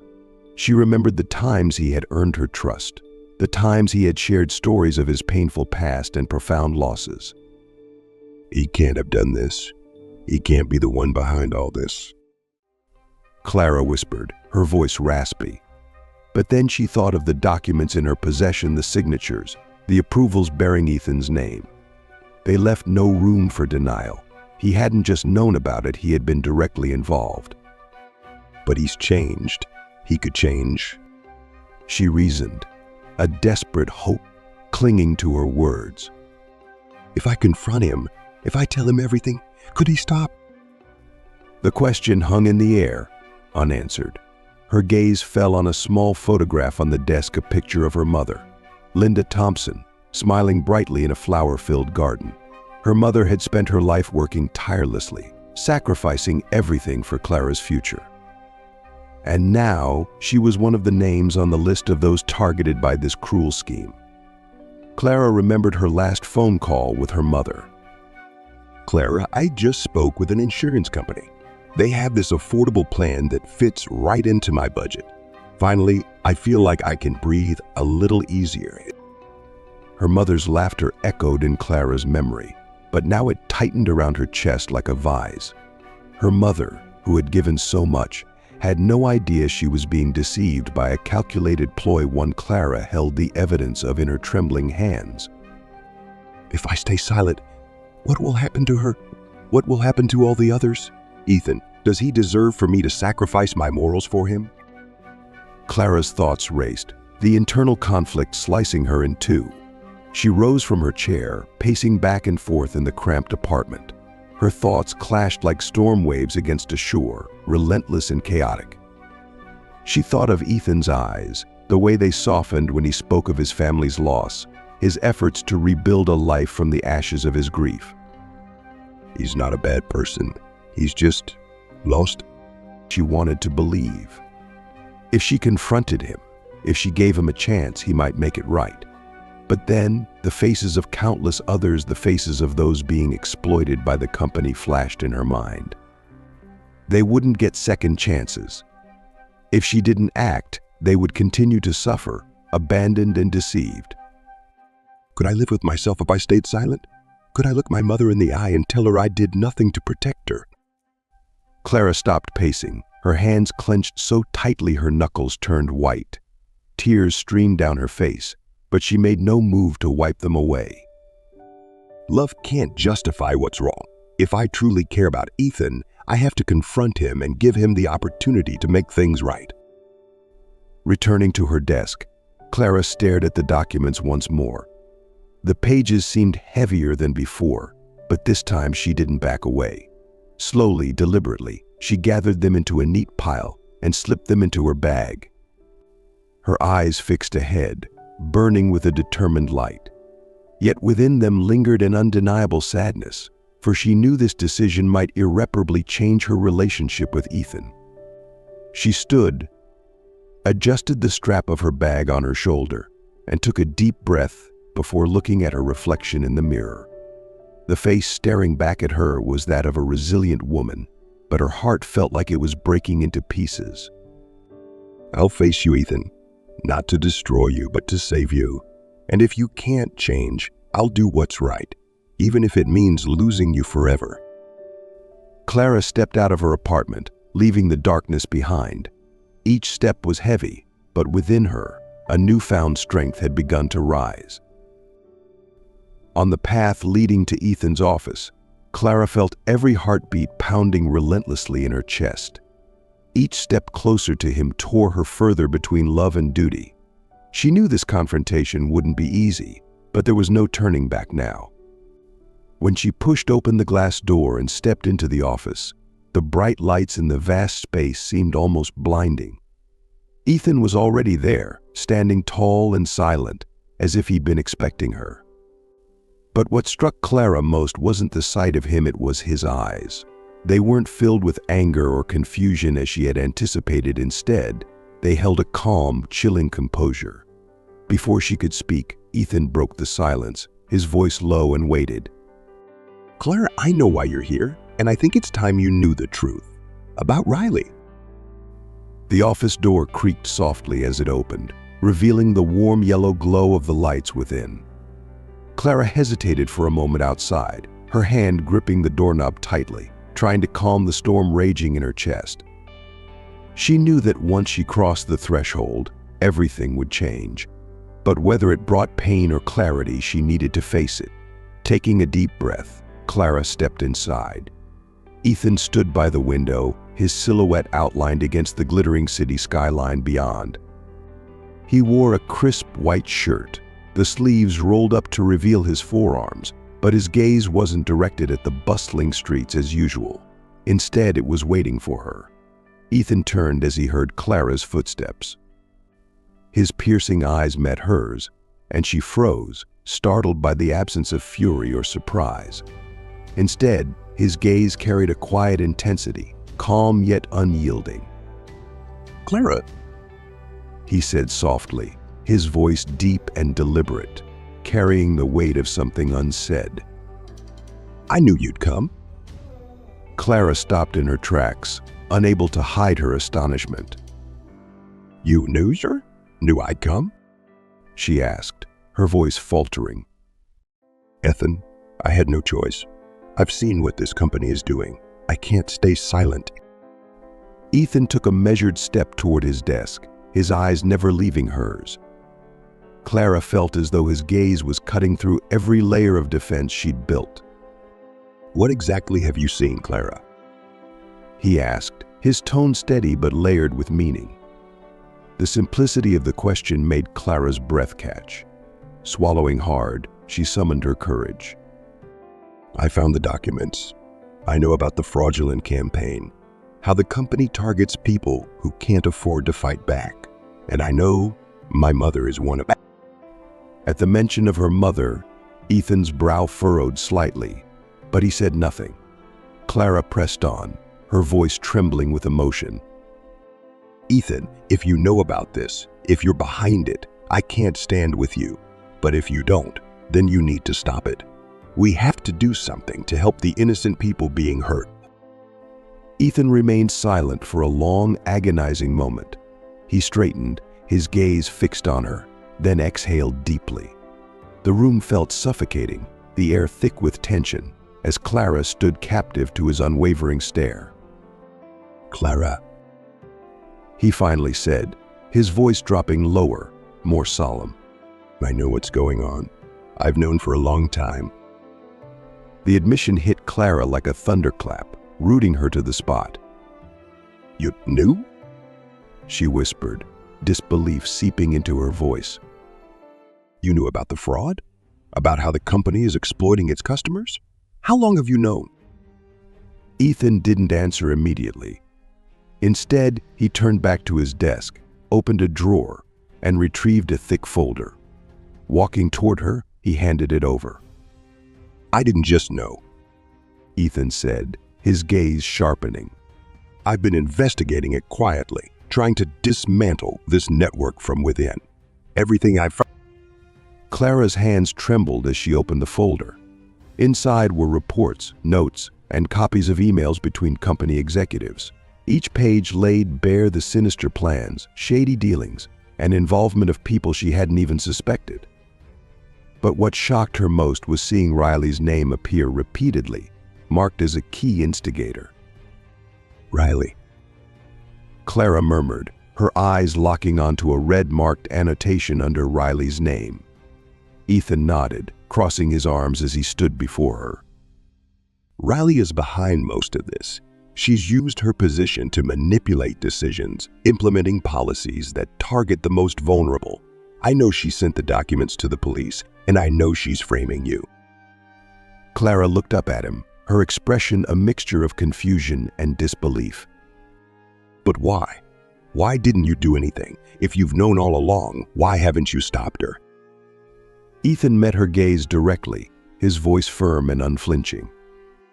Because I needed time, Clara. I couldn't expose her without solid proof. Riley isn't the only one involved in this. There are others, people with power, people pulling strings behind her. If I act too soon, they'll escape and this will start all over again. Clara stared at the documents in her hands, her mind reeling. Relief washed over her knowing Ethan wasn't the mastermind, but a sliver of doubt lingered in her heart. Ethan, how do I know you're not just trying to cover for yourself? How I know you're not protecting your own interest? Ethan took a step closer, his presence overwhelming. You don't have to believe my words, Clara, he said, his tone steady, almost pleading. But I think you know me better than that. If I wanted to protect myself, I wouldn't have given you these documents. He drew in a deep breath, his voice softening but remaining resolute. I need more time to finish this, and I need you to trust me. Clara held his gaze, the conviction in his eyes unwavering. Her heart felt heavy, torn between suspicion and compassion. Finally, she nodded, her grip tightening on the folder. All right, Ethan, I'll trust you, but you have to promise me. Promise me that when the time comes, you'll do the right thing. Ethan's lips curved into a faint smile, his eyes softening. I promise, Clara, you won't regret trusting me. For a moment, Clara stood frozen, the weight of her decision pressing down on her. She knew that from this point forward, both Ethan and she were stepping into a battle with no turning back. The days that followed passed in tension and relentless pressure. Clara and Ethan worked tirelessly, piecing together every document and every fragment of evidence to expose the entire truth. Clara couldn't shake the feeling that every eye was on her, every step she took under scrutiny. Finally, the moment they had both dreaded arrived. A public trial was convened, a stage where every secret would be dragged into the light. Clara entered the courtroom, her shoulders heavy with the burden of truth, her eyes seeking out Ethan at the front. Beside him sat Riley, her face eerily composed, exuding an unsettling calm. The final battle had begun. The courtroom was packed, the air taut with anticipation. Light from the overhead chandeliers illuminated the room, highlighting every tense face, every pair of eyes fixated on the three central figures, Clara, Riley, and Ethan. They stood as pillars of opposing forces, each burdened by their own truths, all drawn into the heart of a conflict none could escape. Clara sat in the witness stand, her hands clasped tightly in her lap, her fingers pale from the force of her grip. Her gaze darted toward Ethan, seated with his back straight and his expression calm, though his sharp eyes betrayed an unyielding focus. Across from him, Riley sat with one leg crossed over the other, her face a mask of composure, but her eyes gleamed with a predatory sharpness, like a hunter waiting for her prey to falter. The trial opened under a heavy cloud of silence, the charged atmosphere broken only by Riley's voice. She stood confidently, her posture precise and her tailored suit immaculate, but it was the cutting clarity of her words that commanded attention. Honorable members of the court, Riley began, her voice ringing through the room with a sharp authority. I will not deny that there have been missteps in the management of Montgomery Insurance. She paused deliberately, letting her words linger in the charged silence before continuing, her gaze sweeping over the audience. But I cannot and will not accept being made the scapegoat for a system of corruption that was built and perpetuated by the very man who sits here today, Ethan Montgomery. Her accusation struck like a lightning bolt. The courtroom erupted into murmurs, whispers spreading like wildfire. Clara flinched, her wide eyes darting toward Ethan. But Ethan remained unshaken. He sat in his chair, his hands folded calmly, his face a portrait of quiet resolve. His composure, unbroken even under Riley's fiery words, hinted at preparation for this exact moment. Riley pressed on, her heels clicking against the polished floor as she approached the bench. Her voice, honed like a weapon, cut through the air with precision. Ethan Montgomery leveraged his power to create policies that targeted the weakest among us. People like Linda Thompson, Clara's mother, families desperate for affordable insurance. Also, he could line his pockets with millions while leaving employees like me to bear the consequences. She turned to the panel of judges, lifting her hands in a theatrical gesture that directed every gaze toward her. Followed orders, implemented the directives handed down from above. And now, as the truth comes to light, he seeks to pin the blame entirely on me to protect his own reputation. Pivoting on her heel, she faced Ethan directly, her eyes blazing with anger and contempt. Tell me, Mr. Montgomery, will you deny this? Or will you continue to play the role of the noble, innocent leader? Tell us all the truth. The courtroom fell into a stunned silence following Riley's dramatic accusation. Every eye now shifted to Ethan, waiting for his response. He rose from his seat, adjusted his jacket with deliberate composure, and stepped toward the witness stand. Each step was steady, each movement confident. When he turned to face the judges, his deep, steady voice cut through the tension like a blade. I do not deny that I failed in managing my company. His words hit the room like a hammer, silencing even the faintest whisper. Clara felt her chest tighten, her eyes fixed on Ethan. I take full responsibility for the shortcomings in our systems. Ethan continued, his voice carrying both weight and sincerity. The unjust policies, the fraudulent campaigns, they happened under my watch. And for that, I will not shirk accountability. He paused, his sharp gaze sweeping across the room to ensure he held the attention of every soul present. But I categorically deny that I exploited this company for personal gain. I did not create this web of corruption, but I was too slow to dismantle it. And because of that, individuals like Riley were able to abuse their positions and orchestrate harm beyond. A battle of wills, Riley vs. Ethan. Riley let out a short, derisive laugh, cutting through the charged air like a whip. You truly believe a half-hearted confession like that will salvage your dignity, Ethan? She sneered, leaning forward with a smirk that could slice through steel. You know as well as I do that nothing happened in this company without your approval. Every action I took, every document I signed, was greenlit by you, no matter what you claim now. Ethan didn't flinch. His gaze remained steady, his demeanor unyielding. He said, his tone colder now. You can spin whatever narrative suits you, but we both know the truth. You didn't merely follow orders. You exploited the system, manipulated the framework, and pocketed the benefits for yourself. You betrayed not just me, but this entire... Riley's hand clenched into a fist, though she masked her anger quickly with a mocking smile. Betrayed you? She shot back, her voice laced with venom. You don't have the right to talk about betrayal, Ethan. You built your empire on lies and now want to play the hero to save what little remains. You're fooling yourself. Clara sat frozen in her chair, as if her body had been immobilized by the tension saturating the room. Inside, a fierce battle raged within her, tearing her apart with conflicting emotions. Ethan was not entirely innocent, that much was clear. Yet every word he spoke, every calm and resolute gesture, seemed to pull at her, stirring a sympathy she fought to suppress. What did standing with the truth truly mean? To expose his mistakes, to bring light to the shadows, but also to destroy the man she had trusted. The man who, though she refused to admit it even to herself, had carved out a special place in her heart.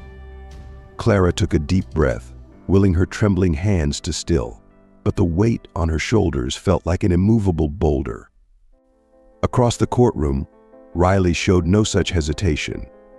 Riley took another step forward, her voice sharp and cutting as ice, her eyes blazing with fury and scorn. Ethan Montgomery, she began, each word honed to precision. You can deny all you want, but everyone here knows the truth. You led a company that profited from the suffering of the vulnerable, people who trusted the system, only to be deceived and abandoned. She paused, her gaze sweeping over the judges, the spectators, and finally landing back on Ethan.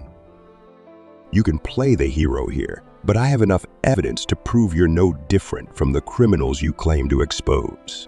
Don't think your flowery words will salvage your reputation.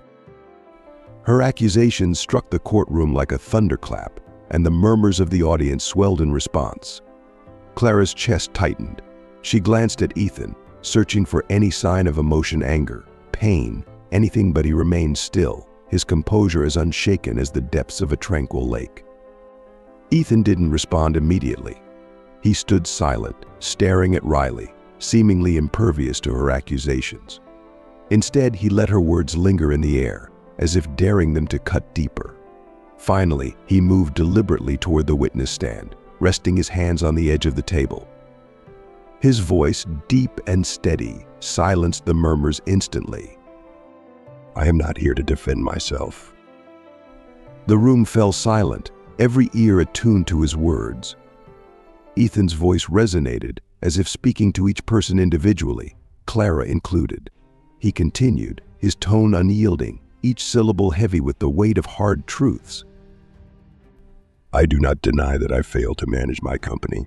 I failed to prevent what happened. And for that, I take responsibility. As the head of Montgomery Insurance, it was my duty to protect my clients, and I failed them. He paused, his gaze sweeping over the judges before settling on Clara. In his eyes, she saw struggle, regret, and an unflinching resolve. But I will not stand here and let Riley or anyone else continue to manipulate this system and harm more people. I will do everything in my power to correct these mistakes, even if it means losing everything. Clara felt his words like a wave washing over her, carrying away the anger, doubt, and pain she had held on to. He wasn't hiding, wasn't shifting blame, and that made her conflict all the more unbearable. Riley's sharp laugh broke the silence, cold and mocking. How noble of you, Ethan. But do you really think a simple admission of guilt will save you? You can't deny that everything we did was under your directive. You paved the way for all of this. Ethan turned to face Riley, his gaze sharp but patient. You're right, Riley. I paved the way, but you exploited that path for actions I would never condone. And now that the truth is out, you're scrambling to shift the blame entirely onto me. Riley raised an eyebrow, her voice chilling. You didn't condone it. You didn't know, Ethan. Don't pretend you're innocent. We all know you were aware of every move made in that company. Don't use sympathy to dodge your responsibility. Ethan didn't respond to Riley's accusations immediately. Instead, he turned toward Clara, his expression softening as his eyes met hers. Clara, he said, his voice quiet yet weighted with sincerity. I know this is hard for you. I know you're not sure if you can trust me, but I need you to believe me, not for my sake, but for the people who need us to set this right. Clara sat in silence, her eyes brimming with tears, unable to speak.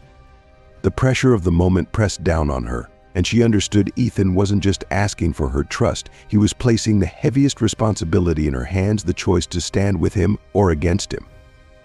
Finally, Ethan gave Clara a slight nod. It wasn't a plea, it was a promise, a vow that he would see this through, with or without her support. Clara took a deep breath, her gaze locking with Ethan's. Though her heart was still torn, she knew she couldn't turn away from the truth or from him. The courtroom loomed large and silent, the air heavy with the weight of finality. The only sounds were the soft clicks of camera shutters and the faint murmur of whispers rippling through the crowd. Ethan stood at the center of the room, his back straight but his hands bound behind him in cold steel cuffs. The crisp white shirt he wore seemed starkly out of place under the unrelenting glare of flashing lights, each burst a brutal reminder of his fall from grace.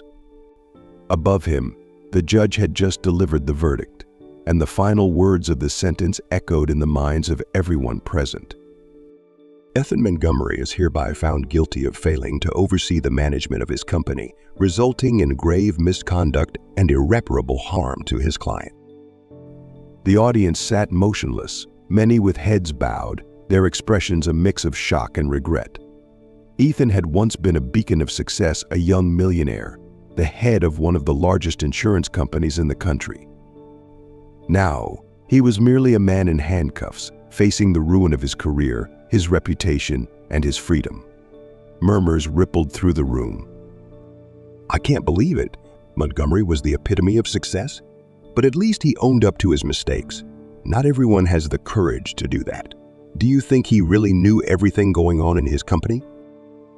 The questions hung in the air, mingling disappointment with traces of sympathy. Cameras continued to flash, their lenses capturing every moment not to celebrate, but to document the collapse of a once great empire. Two officers flanked Ethan, motioning for him to begin his walk out of the courtroom. Despite the handcuffs, he maintained his composure, his posture unyielding as he moved forward with steady steps. The lights from the cameras illuminated his face, revealing a contemplative but resolute expression, one of a man who had accepted his fate. As he passed the rows of spectators, a few people leaned forward, their hands outstretched, as if to reach him. Montgomery, do you have anything to say? One reporter shouted from the back. Do you regret letting this happen? Another voice called out. Ethan did not respond. He moved through the crowd in silence, each step a statement in itself. He had made his choice and would bear the consequences: his reputation, his wealth, even his freedom for the sake of justice.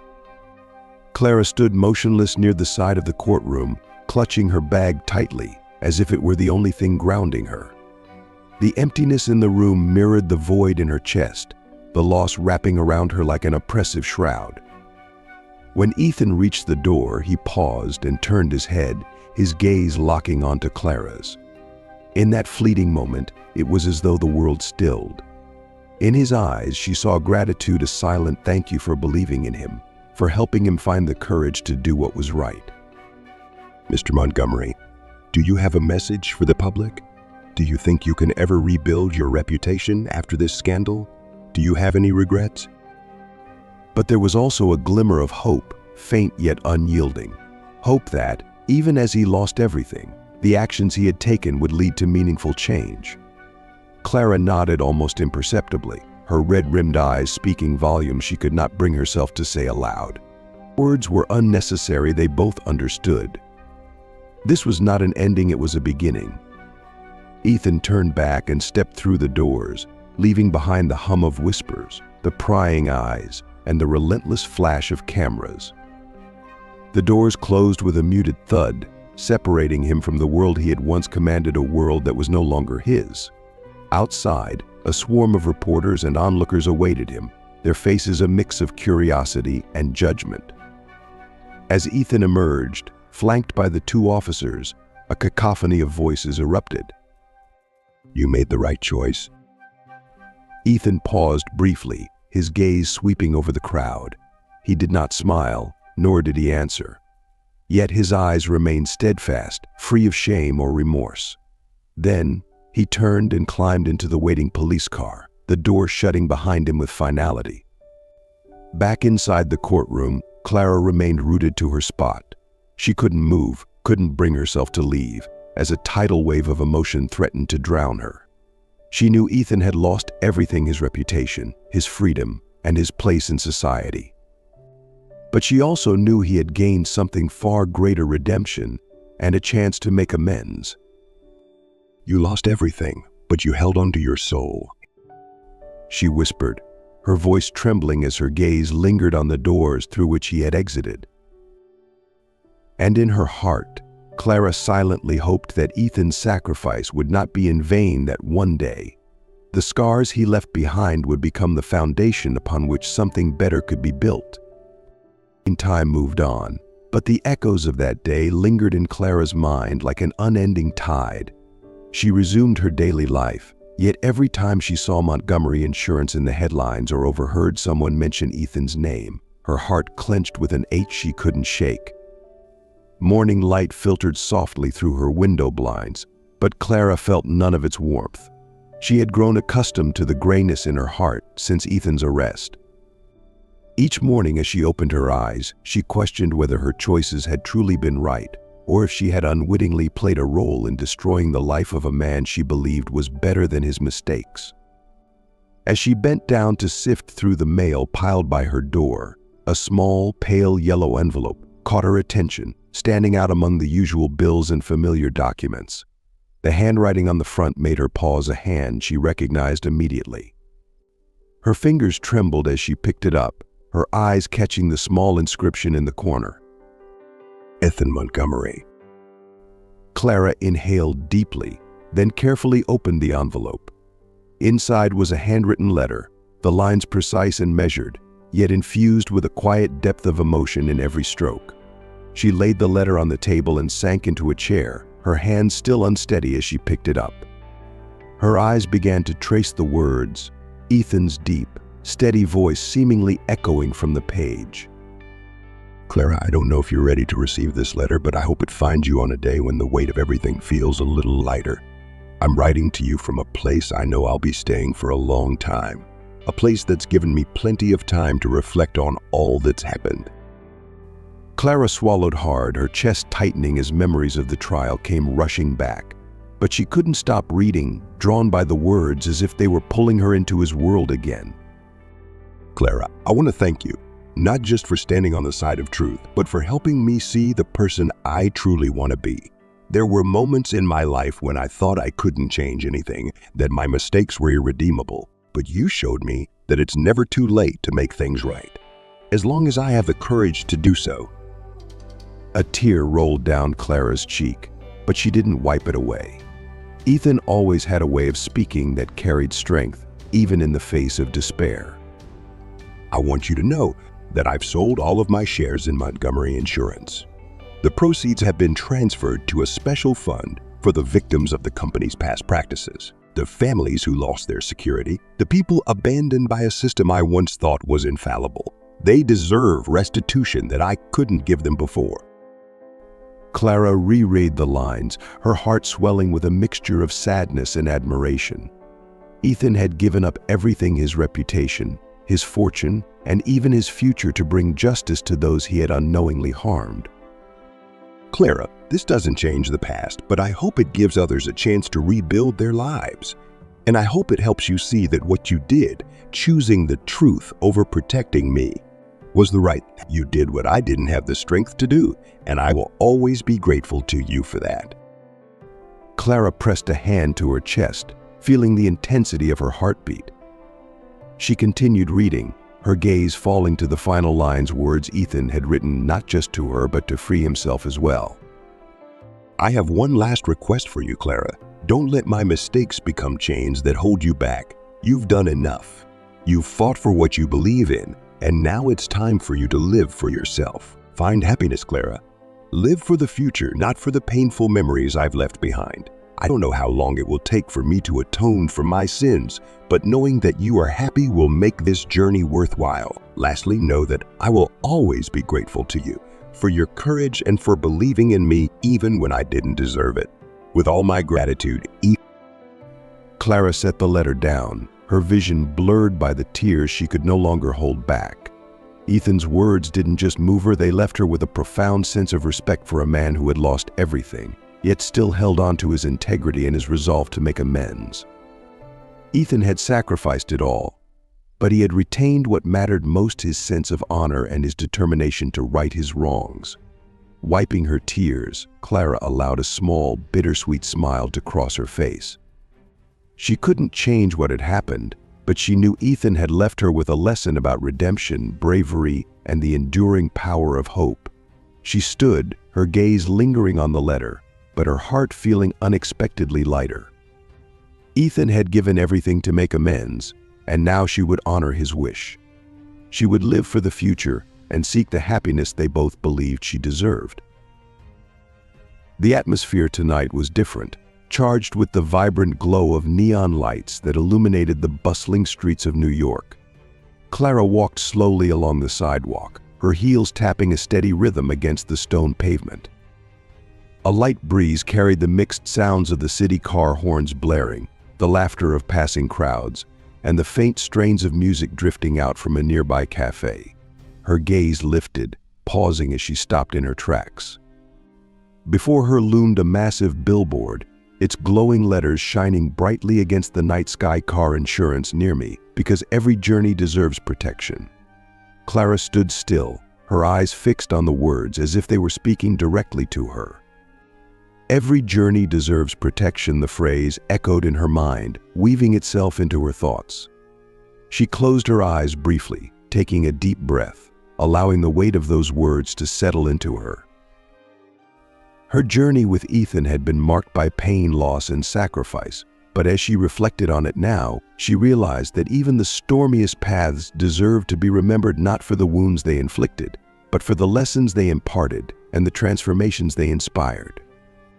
A faint smile curved Clara's lips, soft and sincere. The heaviness in her heart had lessened, no longer the burden it once was. Ethan had chosen his path, and she was learning to take her own steps forward, carrying with her the hope that the future could shine brighter than she had once dared to imagine. Clara adjusted the scarf around her neck, turning on her heel to continue down the street. The neon lights danced along the wet pavement, their colors reflected in her eyes, lighting a quiet fire of determination within her. Her silhouette blended into the throngs of people moving through the city, yet her presence radiated a quiet, unshakable resilience. She wore a gentle smile, not for what had passed, but for what lay ahead. Life is full of surprises, and many secrets are still waiting to be revealed. Don't forget to follow the channel to uncover more exciting stories. Who knows, you might just find the answers you're looking for.